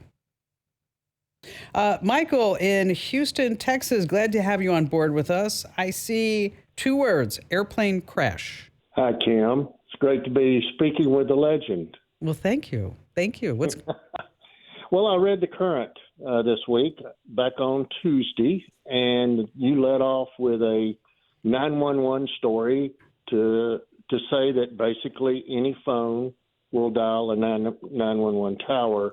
And I can personally tell you that it will work, and it worked 25 years ago when we crashed in an airplane. Oh, what happened? We made a bad approach and hit a tree and climbed over a mountain and actually crashed on Fort Campbell. And we thought we were going to be rescued, but they didn't know where we were. So I had my phone and I dialed 911, and the 911 operator came on and said, 911, what's your emergency? And I identified myself and told them we'd been in a plane crash, and her first words were, oh my God, you're alive. I said, yes, exactly. Wow. So was this a little plane or a big plane? It was a small plane. It was a A-36 Bonanza, which is a 6-place, very expensive plane, but a very nice plane. But it's small. It was a corporate plane. I worked for a large general contractor, and we just had a bad day. It was his day to crash and my day to ride. And did you have cell service at the site of the crash? We did. We actually crashed on Fort Campbell. We didn't know where we were, but we actually crashed, and there was cell service on Fort Campbell where we were. And we were at the bottom of a ravine, and it made it to the tower. So it was important. I learned it first from Clark Howard. You probably know him. Oh, I know Clark. He's a good buddy of mine. Yeah, he actually had a show, and he talked about the 911 with parents and kids back then because the cell phones were so expensive. Wow. So you know what? That's a great story, and a lot of people don't realize. And thanks for calling in today. That it is federal law that requires all cell phones to connect to emergency services, even if they don't have an active service or a SIM card. So this is the story from the Current he was talking about, the 2-year-old that found his mom's old phone and called 911 and asked for emergency donuts. Yes. Not as serious as a plane crash, but emergency donuts are important. But I really like that the cops brought him the donuts. They did. So cute. It must be a crime-free city that he lives in. Oh, man. Carl in Kansas City, Missouri. Hi there, Carl. What's going on? Hi, Kim. How you doing? I'm just fantastic to speak with you today. I've got a question about cybersecurity and how to best protect us if we all work from home and we VPN in, and what we need to actually protect ourselves on our home networks. Best practices would probably be what I'm looking for. You need everything. Okay. Yeah, I would love to have a kitchen sink. Just click on this one, and it's everything you need. You know. I mean, it starts at having a router, a decent router that. And I have one. I have a mesh, and it woke me up at 3 a.m. a couple months ago and told me did a push message out on my cell phone. That's right. Got to get those updates. You got to get. We immediately need you to update your routers and your mesh units, which is important. Which I did, because a lot of folks they don't have decent routers, and then they don't update them, and then they're wondering why they get screwed along the way. And then with the mesh, get inside some of the settings. You want to turn off. I don't want to get into it, but you want to disable WPS, and like you said, you had the automatic updates on. If you can put all your Internet of Things on a separate guest network, that's good. That I have not done yet, and I've just checked. I have 17 devices connected right now. Okay, so you definitely want to put those on its own separate network. Be sure you use authentication apps or at least two-factor authentication. Use a password manager. Get decent antivirus software. Don't use anything free. Okay, if it's a free VPN, a free antivirus, free is bad. Make sure you have a cloud backup, Windows restore points. This sounds like an article for The Current, doesn't it? Yeah, or maybe a whole edition of The Current. I think that could be. I think it could be. So if you already get The Current, make sure that you check some future weeks. I don't know, probably over the next 10 days. And if you don't already get it, make sure that you sign up over at getkim.com. We have more of your great phone calls coming up that you can't afford to miss. This episode is brought to you by Progressive Insurance. Do you ever find yourself playing the budgeting game? Well, with the Name Your Price tool from Progressive, you can find options that fit your budget and potentially lower your bills. Try it at Progressive.com. Progressive Casualty Insurance Company and Affiliates. Price and coverage match limited by state law. Not available in all states. Let's see. Coming up, we're going to talk about how you can stop your TV from selling your data, some bad Chrome extensions that are out there. But I always get calls from people that are asking me, like, how can I make money on the side? And one of the big ones that we talked about here on the show, and I also put it in the newsletter, are these AI tutors, $35 to $65 an hour. Real money. I mean, we're talking about real money. But can you make money by taking surveys online? That's what a lot of people think. There's a website called userinterviews.com. It's legit. And again, that's userinterviews.com. They pay okay, but just don't think you're going to quit your day job. We're talking about gift cards. Okay. So that's it. If you have a nice backyard, you can rent it out using an app called SniffSpot. SniffSpot? I don't want strangers in my backyard taking surveys. You take it, you turn your backyard into a private dog park. You don't use it together, you ding dong. Oh my gosh. And then there's also Swimply. Summertime comes, you can rent your swimming pool out. You know, my girlfriend uses the Gas Buddy. Mm-hmm. Every time she gets gas, she gets credit, and she gets gift cards all the time. How much she getting? Her last one was like $85. That's pretty good. Yeah. I use Just Honey, and I always forget that there's Honey Cash. And I went in there the other day at like $400. What? Yeah. That's phenomenal. Yeah, I was pretty excited about that. You should spend that. I did. Not on you. No, of course not. Kelly in Pittsburgh, glad to have you with us. Hi, Kelly. Hello, Kim. I've been reading your email advice for years, and I really appreciate you responding to my request for your help. You betcha. What's going on? Well, I'm very cautious about being online, and I check my name on Google occasionally. Okay. And I put in my maiden name. Okay. I've been divorced for 30 years, but of course I kept my married name. I put in my maiden name, and all of a sudden, I couldn't believe it. A court case came up. I am a senior citizen. I'm of that age. Okay. And it was a court case from when I was a baby.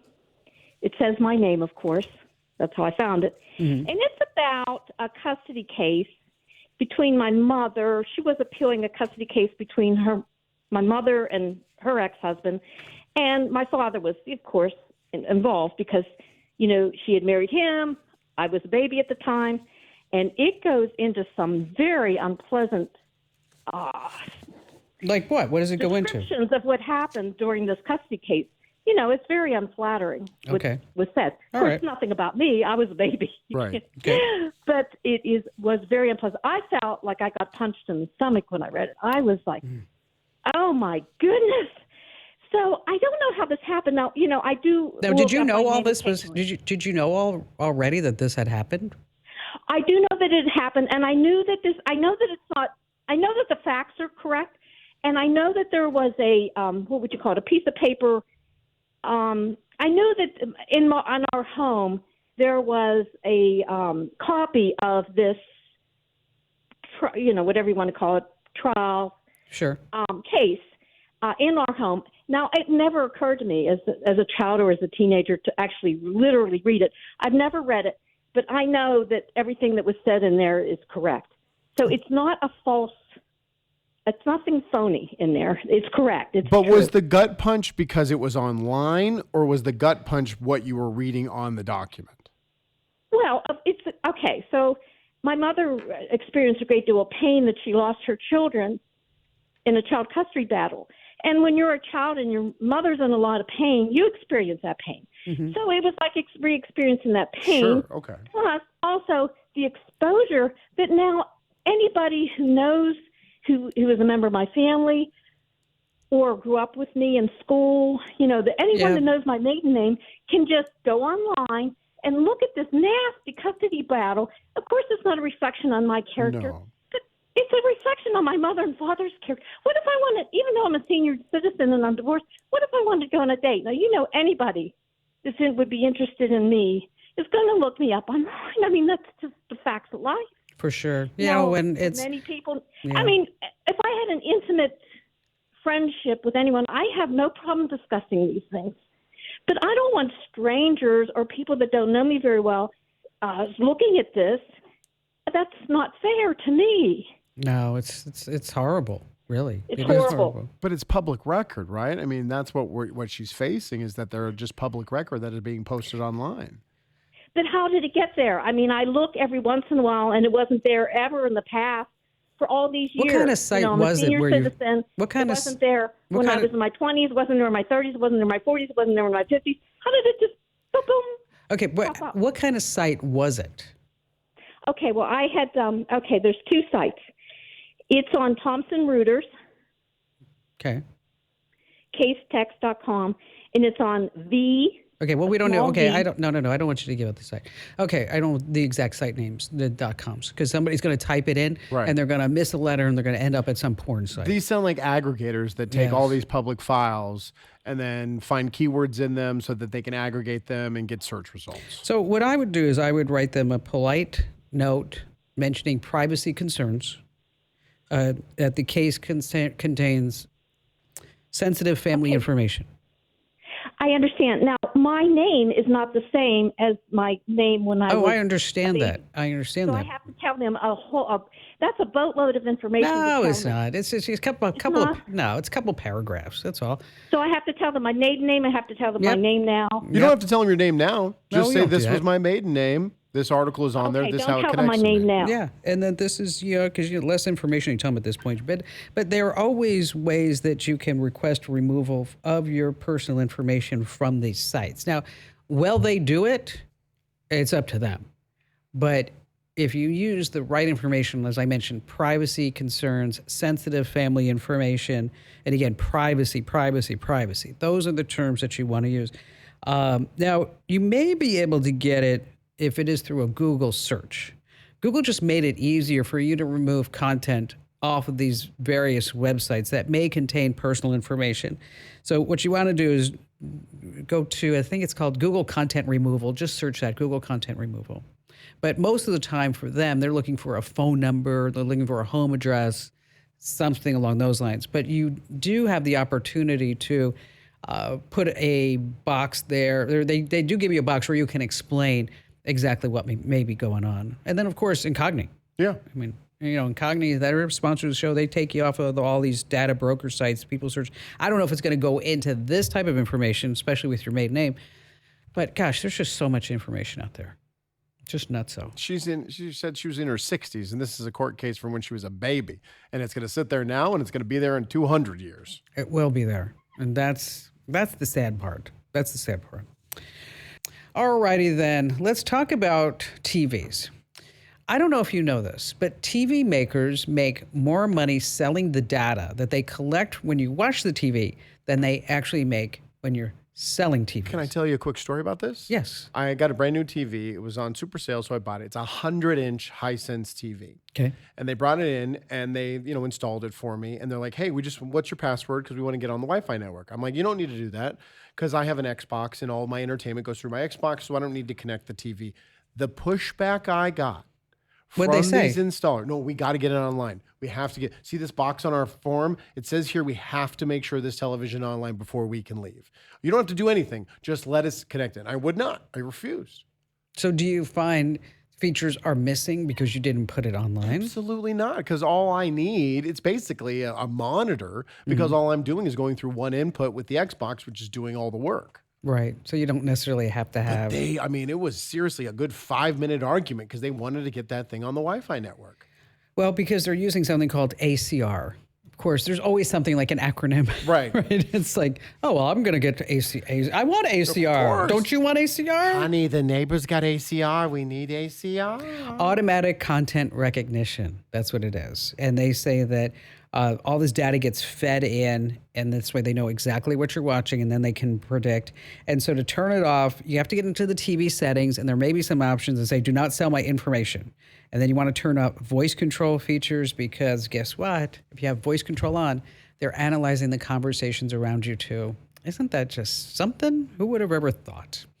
If you need the steps on how to do that, just hit the website over at Komando.com. And still to come, we're talking about Chrome extensions. Yes. Ooh, that's going to bring them in, won't it, Andrew? Huh?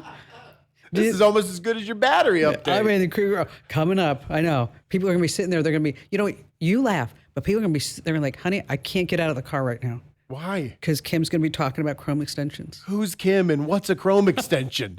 See, I told you it's going to bring them in, so stay right where you are. I know, Andrew, you're making fun of me about Chrome extensions, but Chrome is the most popular operating system out there.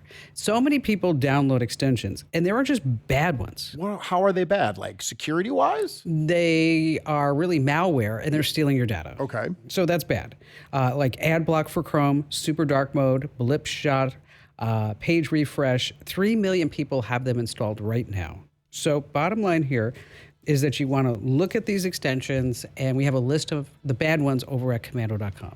See, this is an example of the information that people love from us. And I know you're sitting there, you look at me like, Chrome extensions, Kim, that's terrible. Okay. Our ratings are up 19% by me talking about Chrome extensions. I think I downloaded one of those. I need to Oh, you check. did? Oh, see? So. I'll look at your face. This is not good. No.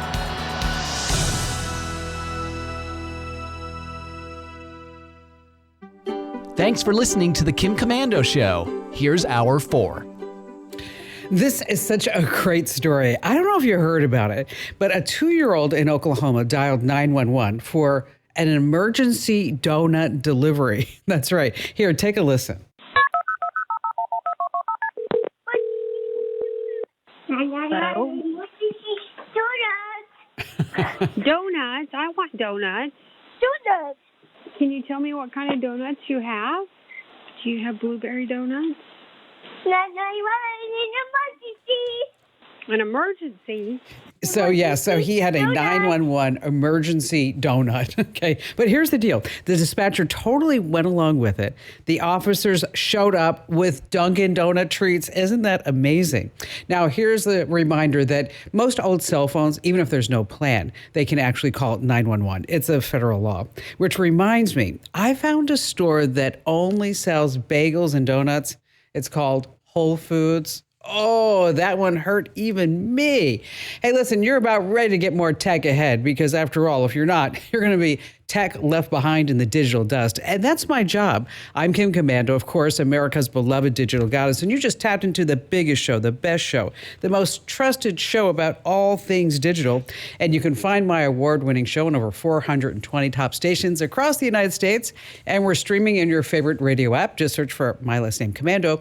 And you can also get the Kim Komando Show as a podcast. Yes, wherever you get your podcasts, just search for Komando with a K, of course. And then, wait, there's more. YouTube.com YouTube.com/Kim Komando. That's where you can actually watch the video cast of the Kim Komando Show. And a big hello and salute goes out to all of our listeners on the American Forces Network Radio. Love to have you guys and gals with us. And the Komando hotline is open at 1-888-825-5254. That's the best way for you to join in on the fun. But if you are just too shy to come on a big show, I get that. Head over to the website, komando.com, and hit that link at the top that says Ask Kim. Now, great sponsors help to make this show possible, and I always negotiate money-saving deals for you with them. So if you're ever listening, you're like, hey, what's that promo code that I need? What's that special web address? Head to one spot, komando.com/sponsors.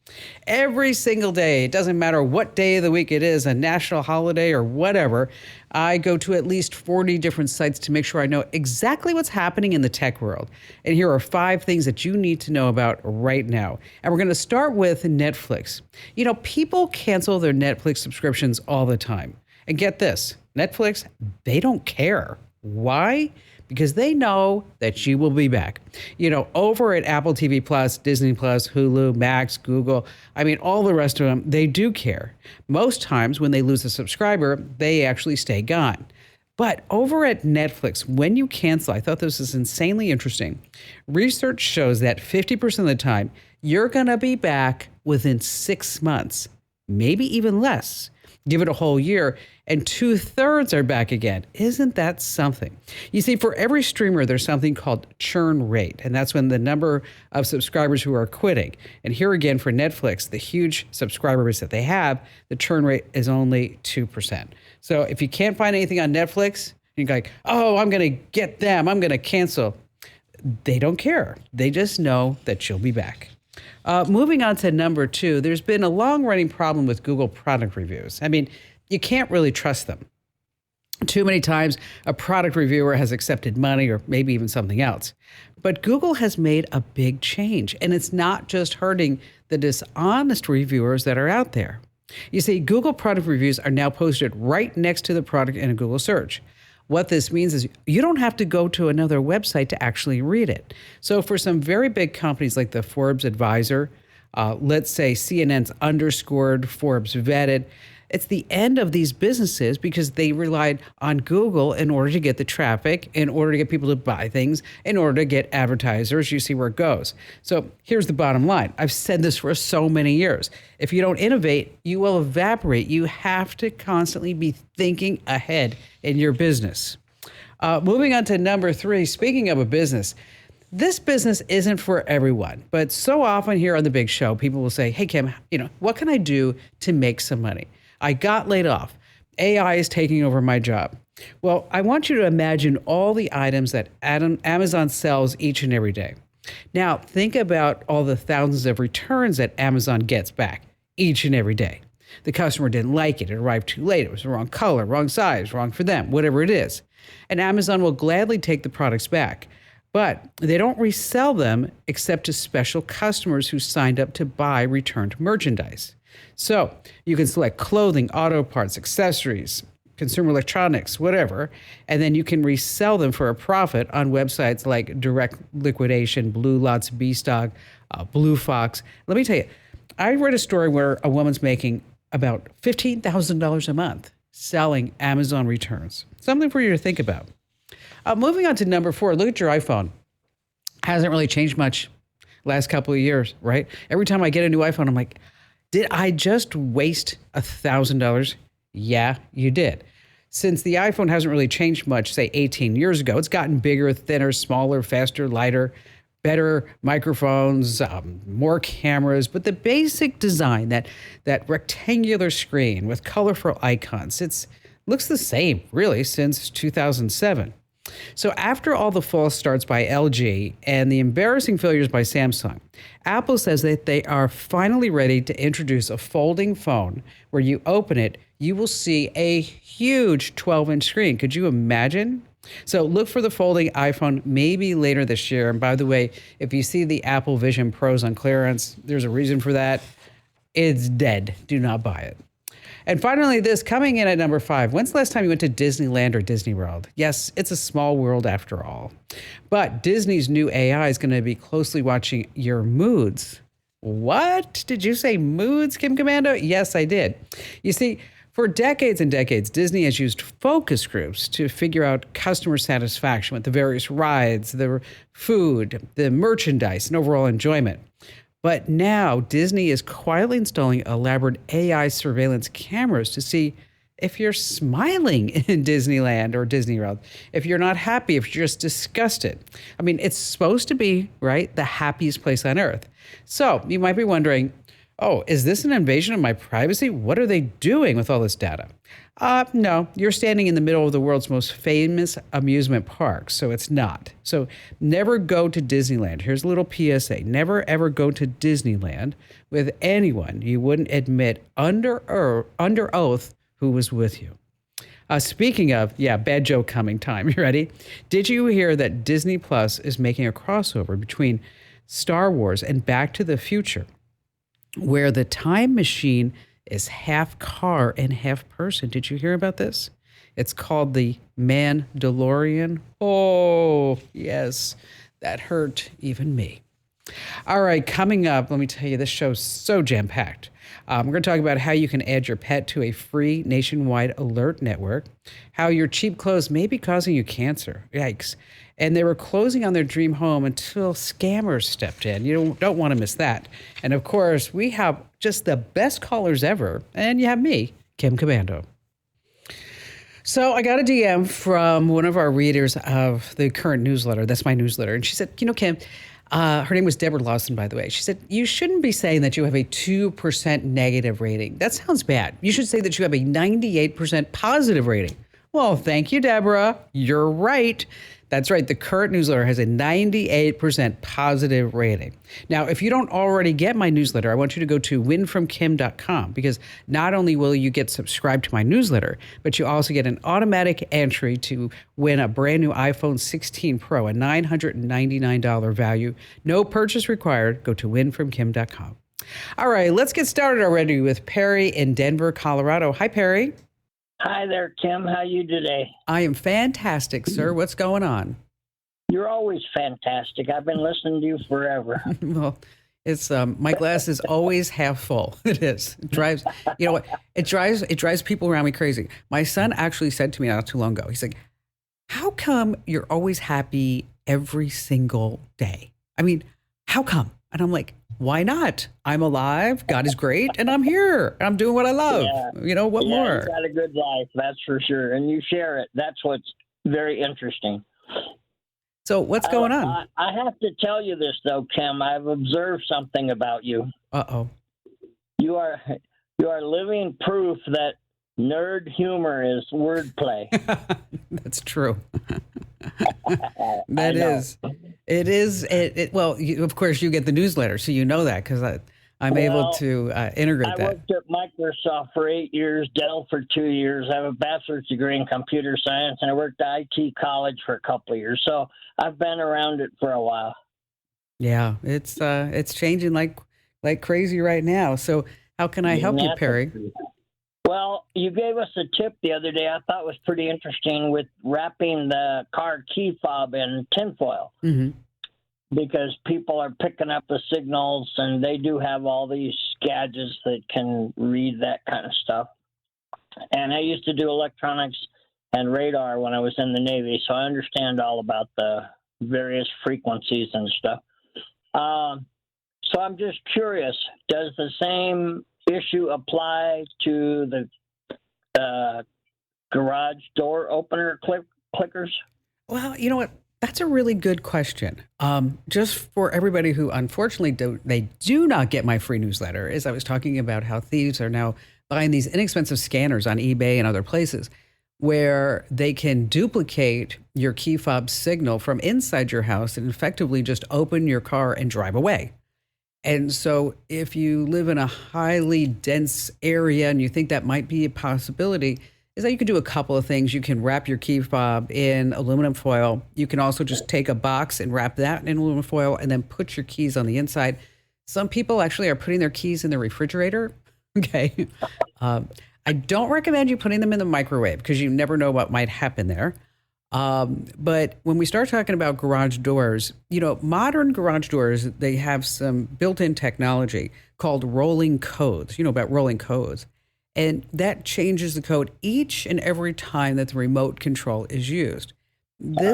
So that's why it may sound practical to wrap your garage door opener in aluminum foil. But if you have a pretty recent, probably within the last 10, 12 years, garage door, then this rolling code technology is already built into it.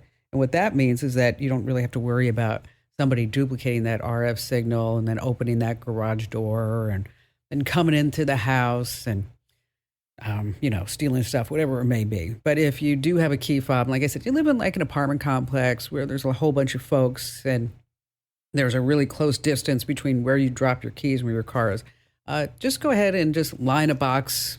And what I have in our home is one of those, I guess it's kind of like a safe. It looks like an old book.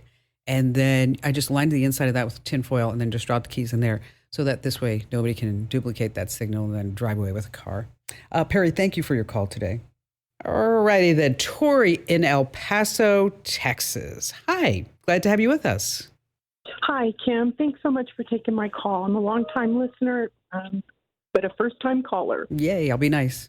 So I'd like to know the best way to back up photos and videos from an iPhone 12 Max Pro to an external drive, or your recommended method excluding iCloud.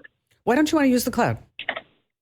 I'm just not crazy about the cloud. I find it difficult to retrieve stuff. Really? Gosh, it's so... I do. Oh. What kind of laptop do you have? Do you have a laptop too or no? I do. I have, actually, I have a PC. I have two, and I have an iMac. Wow. Or a Mac, or ProBook. That's okay. Because I'm just, okay, well, I'm going to tell you how to do it, but I'm just thinking that maybe you might want to look at Apple's support or some YouTube videos to kind of figure out where you're not having that connection. Sometimes it's hard to find if you don't have iCloud set up properly across all your devices. That's when it's like, oh, well, this photo's on my phone, this photo's on that laptop, this one's on the PC, whatever it may be. And you're like, I just want one place. Please help me, right? Right. So right now I have over 25 to 27 videos and photos on my phone. So it's going to crash. One of two things are going to happen. So yeah, that's true. I just would like to back it up to an external drive if there's any way possible. All right. So let's just talk about. I can't give you the exact steps, but I will go ahead and put a link inside of one of our newsletters, and we'll go ahead and email you this link for everybody to you, so that you have it directly. But everybody else will put it inside of one of our free newsletters. Basically, it's really simple, is that you're going to use a USB-C SSD, and then you're going to connect your iPhone to the storage device using the Lightning or the USB-C connector. You're going to connect the device directly to your iPhone, and then open the Photos app, video, whatever, and then select, like you said, the videos or whatever that you want to export. Then you're going to hit that share button, you know what I'm talking about, the little box with the arrow pointing up. And then export unmodified. That's the big key there. Remember, unmodified. And then you go into your storage locations, and then it just goes like magic. It goes all the way there. Wonderful. That sounds easy. It's really not that difficult. But you know how I went like, shh, it's all done? Okay. That's the part that's going to take more than shh. Okay, we're talking about minutes and minutes and minutes, depending upon the resolution and length of the videos and good things like that. So here's what I'm going to do, Tori. I'm going to put you on hold, and then Amory's screen calls today. And Amory, why don't you go ahead and give her that the link to support.apple.com, and then it says guide, iPhone, all that other stuff on the other side. And then we'll be sure to put this inside of our free newsletters that you get every single day over at GetKim. Just sign up at getkim.com. All right, let's talk about your phone. I want you to do a 5-minute phone privacy check. Yes, say that a lot. So number one is I want you to see what apps can access your location, your camera, your mic, and you can check and change that in your app's permission settings.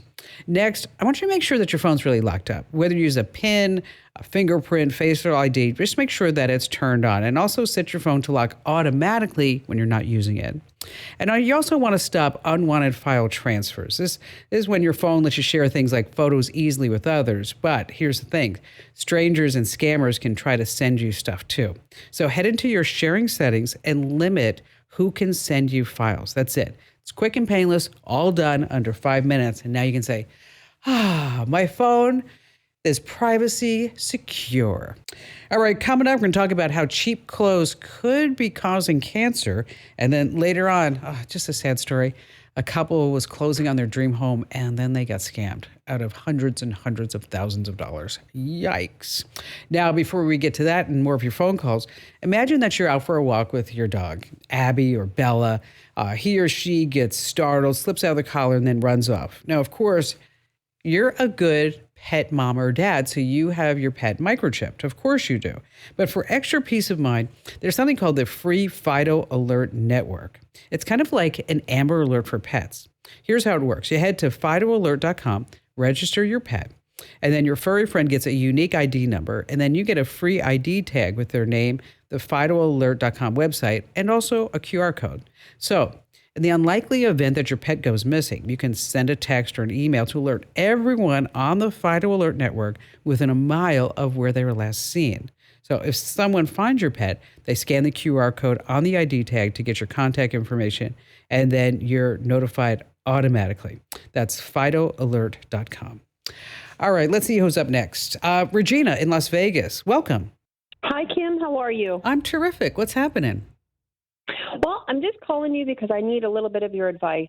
Okay. I have a piece that I've been kind of in a forced compliance mode at work. Oh. And it's an app that they're asking me to download on my phone, my personal and private phone, Okay. that records and collects and archives every single text message, conversation, et cetera, I have with anybody within my organization, and also my private communication with anybody in my call lists.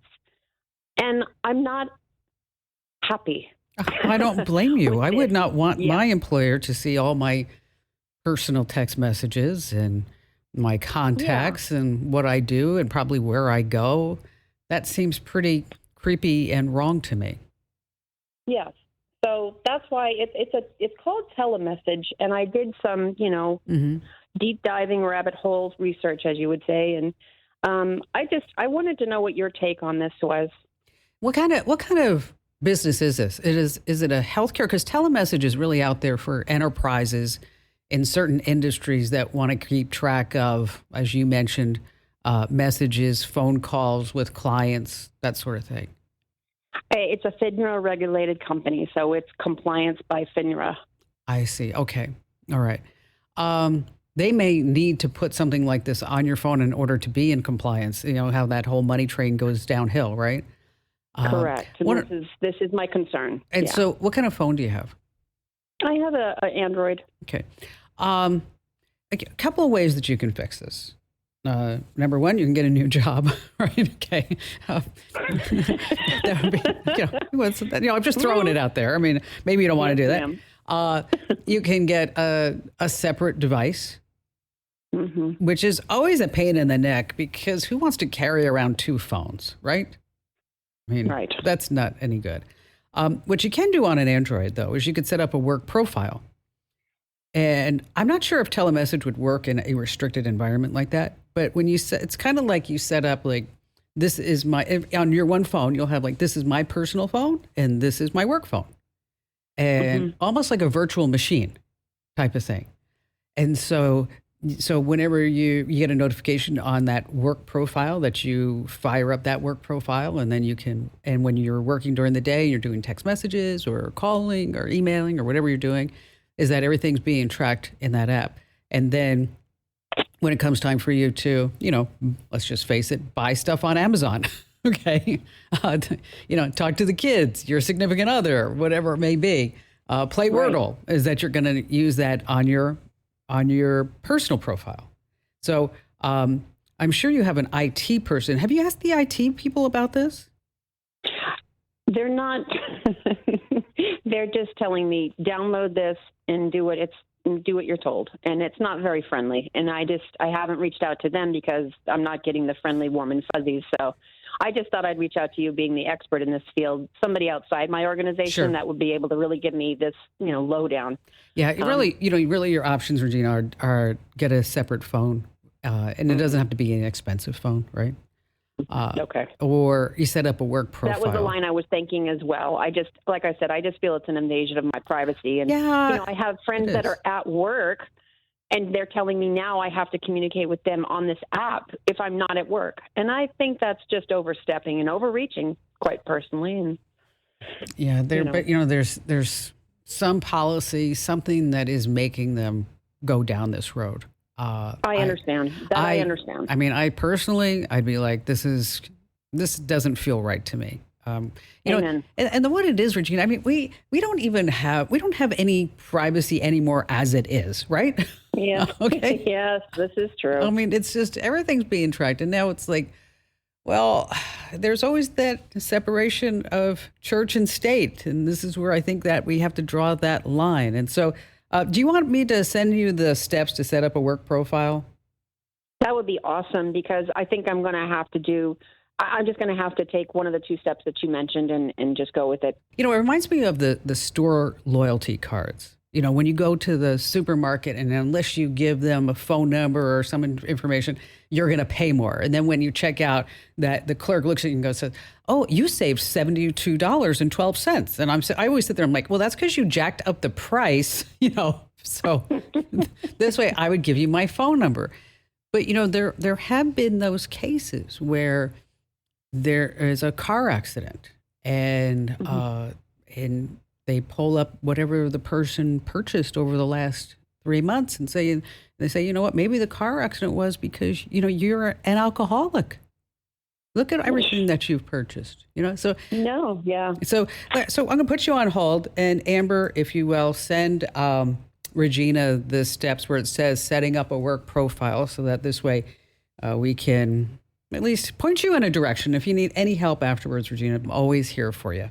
And again, thanks for your call. I just love taking your phone calls. All right, so if you think you're getting great deals on buying Chinese junk online, you could maybe be putting your health at risk. I'm sure you've seen ads for Shein. It's the Chinese company. They say it's the world's largest online fashion retailer. I don't know about fashion, but what did it do to gain such a title, even over Amazon? Well, it sells clothes for unbelievable prices. I'm talking about $2 shirts, a $20 wedding dress. Now, there's a reason why the clothes are so cheap. I know, shocker, they're made with toxic chemicals. So authorities in South Korea inspected 93 Shein products and found that half, contain toxic chemicals that can mess with your hormones and potentially cause cancer. One pair of shoes had over 400 times the legal limit of these chemicals. So what you can do is check your clothes, drop a bead of water in the fabric. If it stays beaded up, rolls around, leaves no residue, you have a problem. Do not wear it, return it, or just trash it. Let's see. Rudy in Augusta, Georgia. Hi, Rudy. Hi, Kim. How you doing? Good. What's going on? Well, I've listened to you for years, and you definitely have helped me out quite a lot. Well, awesome. That's happy to know. I like to hear that. Thank you. So, about 4 or 5 years ago, I ran across a program that was audio for it was long before AI, but that emotions that I could put onto a video, but it was extremely expensive. Okay. So I opted not to do it because it was like $4 to $6 grand for that. But I've been looking ever since, and I still haven't found anything. When you said, did you say video or audio? I thought I heard you say video. Emotions into video or audio?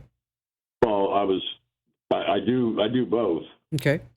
But I wanted to record the audio to put onto a video. Oh, basically. Okay. All right. And so are you looking for a voice to do the narration, right?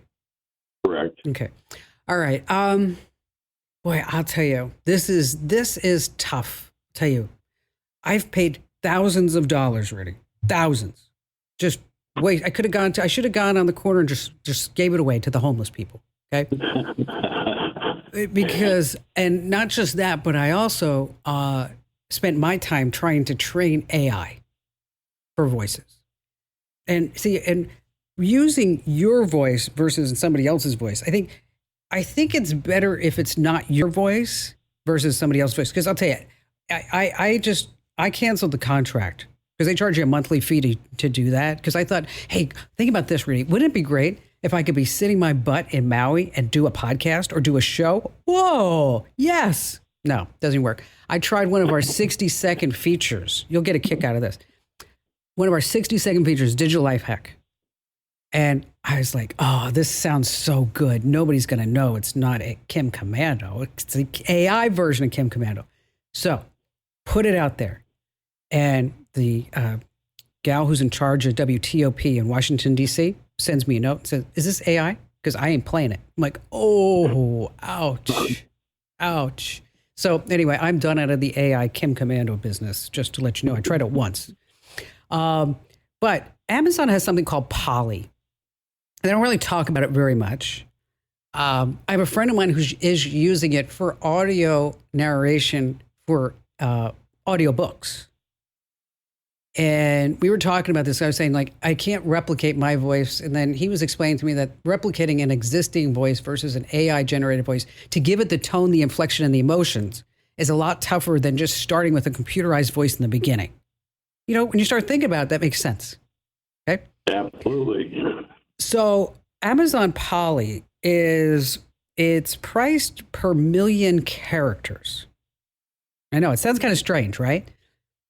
And if you think about it, it's anywhere between $4 and $16 per million characters.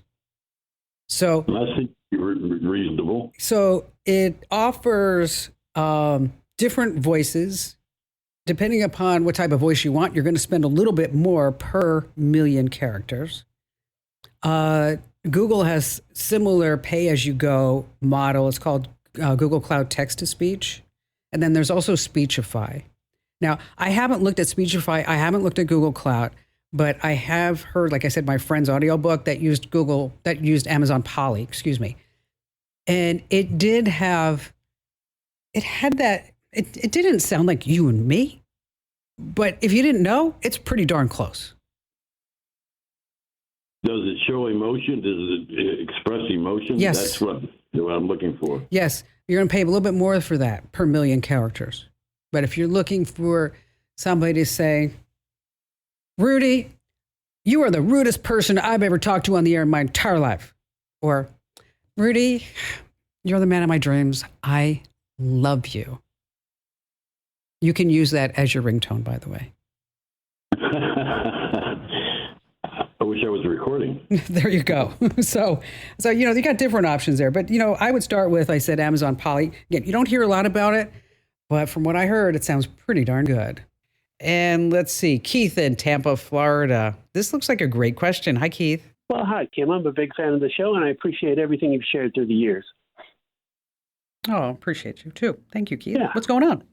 So I am in the process of building a new home. I'm somewhat in the early stages, but construction in my part of the country is concrete, block, and steel. Now, I live in a home that's similar construction right now, and I sometimes have problems with wireless to my wireless cameras. So in my new home, I was thinking I would build an Ethernet setup with access points using either Cat 5, 6, 7, or 8. And so I had the opportunity to do all that. So I'm looking for some advice. I think my maximum run line is going to be 50 to 75 feet. Oh, that's not bad. That's actually pretty reasonable. Right. How many square feet's the house? How many square feet do you have? 2,400 inside, but I do plan on having some outdoor devices, including a television. Okay. All right. Well, I can tell you from me building a house and wondering the same thing, and wire is cheap. I would run hardwire to get the fastest network speeds. Just put them all like 30 to 40 feet apart so that this way you can blanket the areas where you actually need the coverage. Right. Just to put that in perspective, I have over 5 miles of Cat 6 cable in my new house. 5 miles. So wherever I could put, I know it's crazy, but wherever I could put a dedicated line, a dedicated drop, Keith, I can't stress that enough. That's where you want to be able to do it, because you're not going to be able to do it after the fact. Concrete steel, right? Right. So just look at the floor plan and consider if I could have a dedicated drop to my TV, to my laptop, to my desktop, to a repeater. And I want you to look at something called the Eero Mesh Pro. That's EERO Mesh Pro. I use those as well.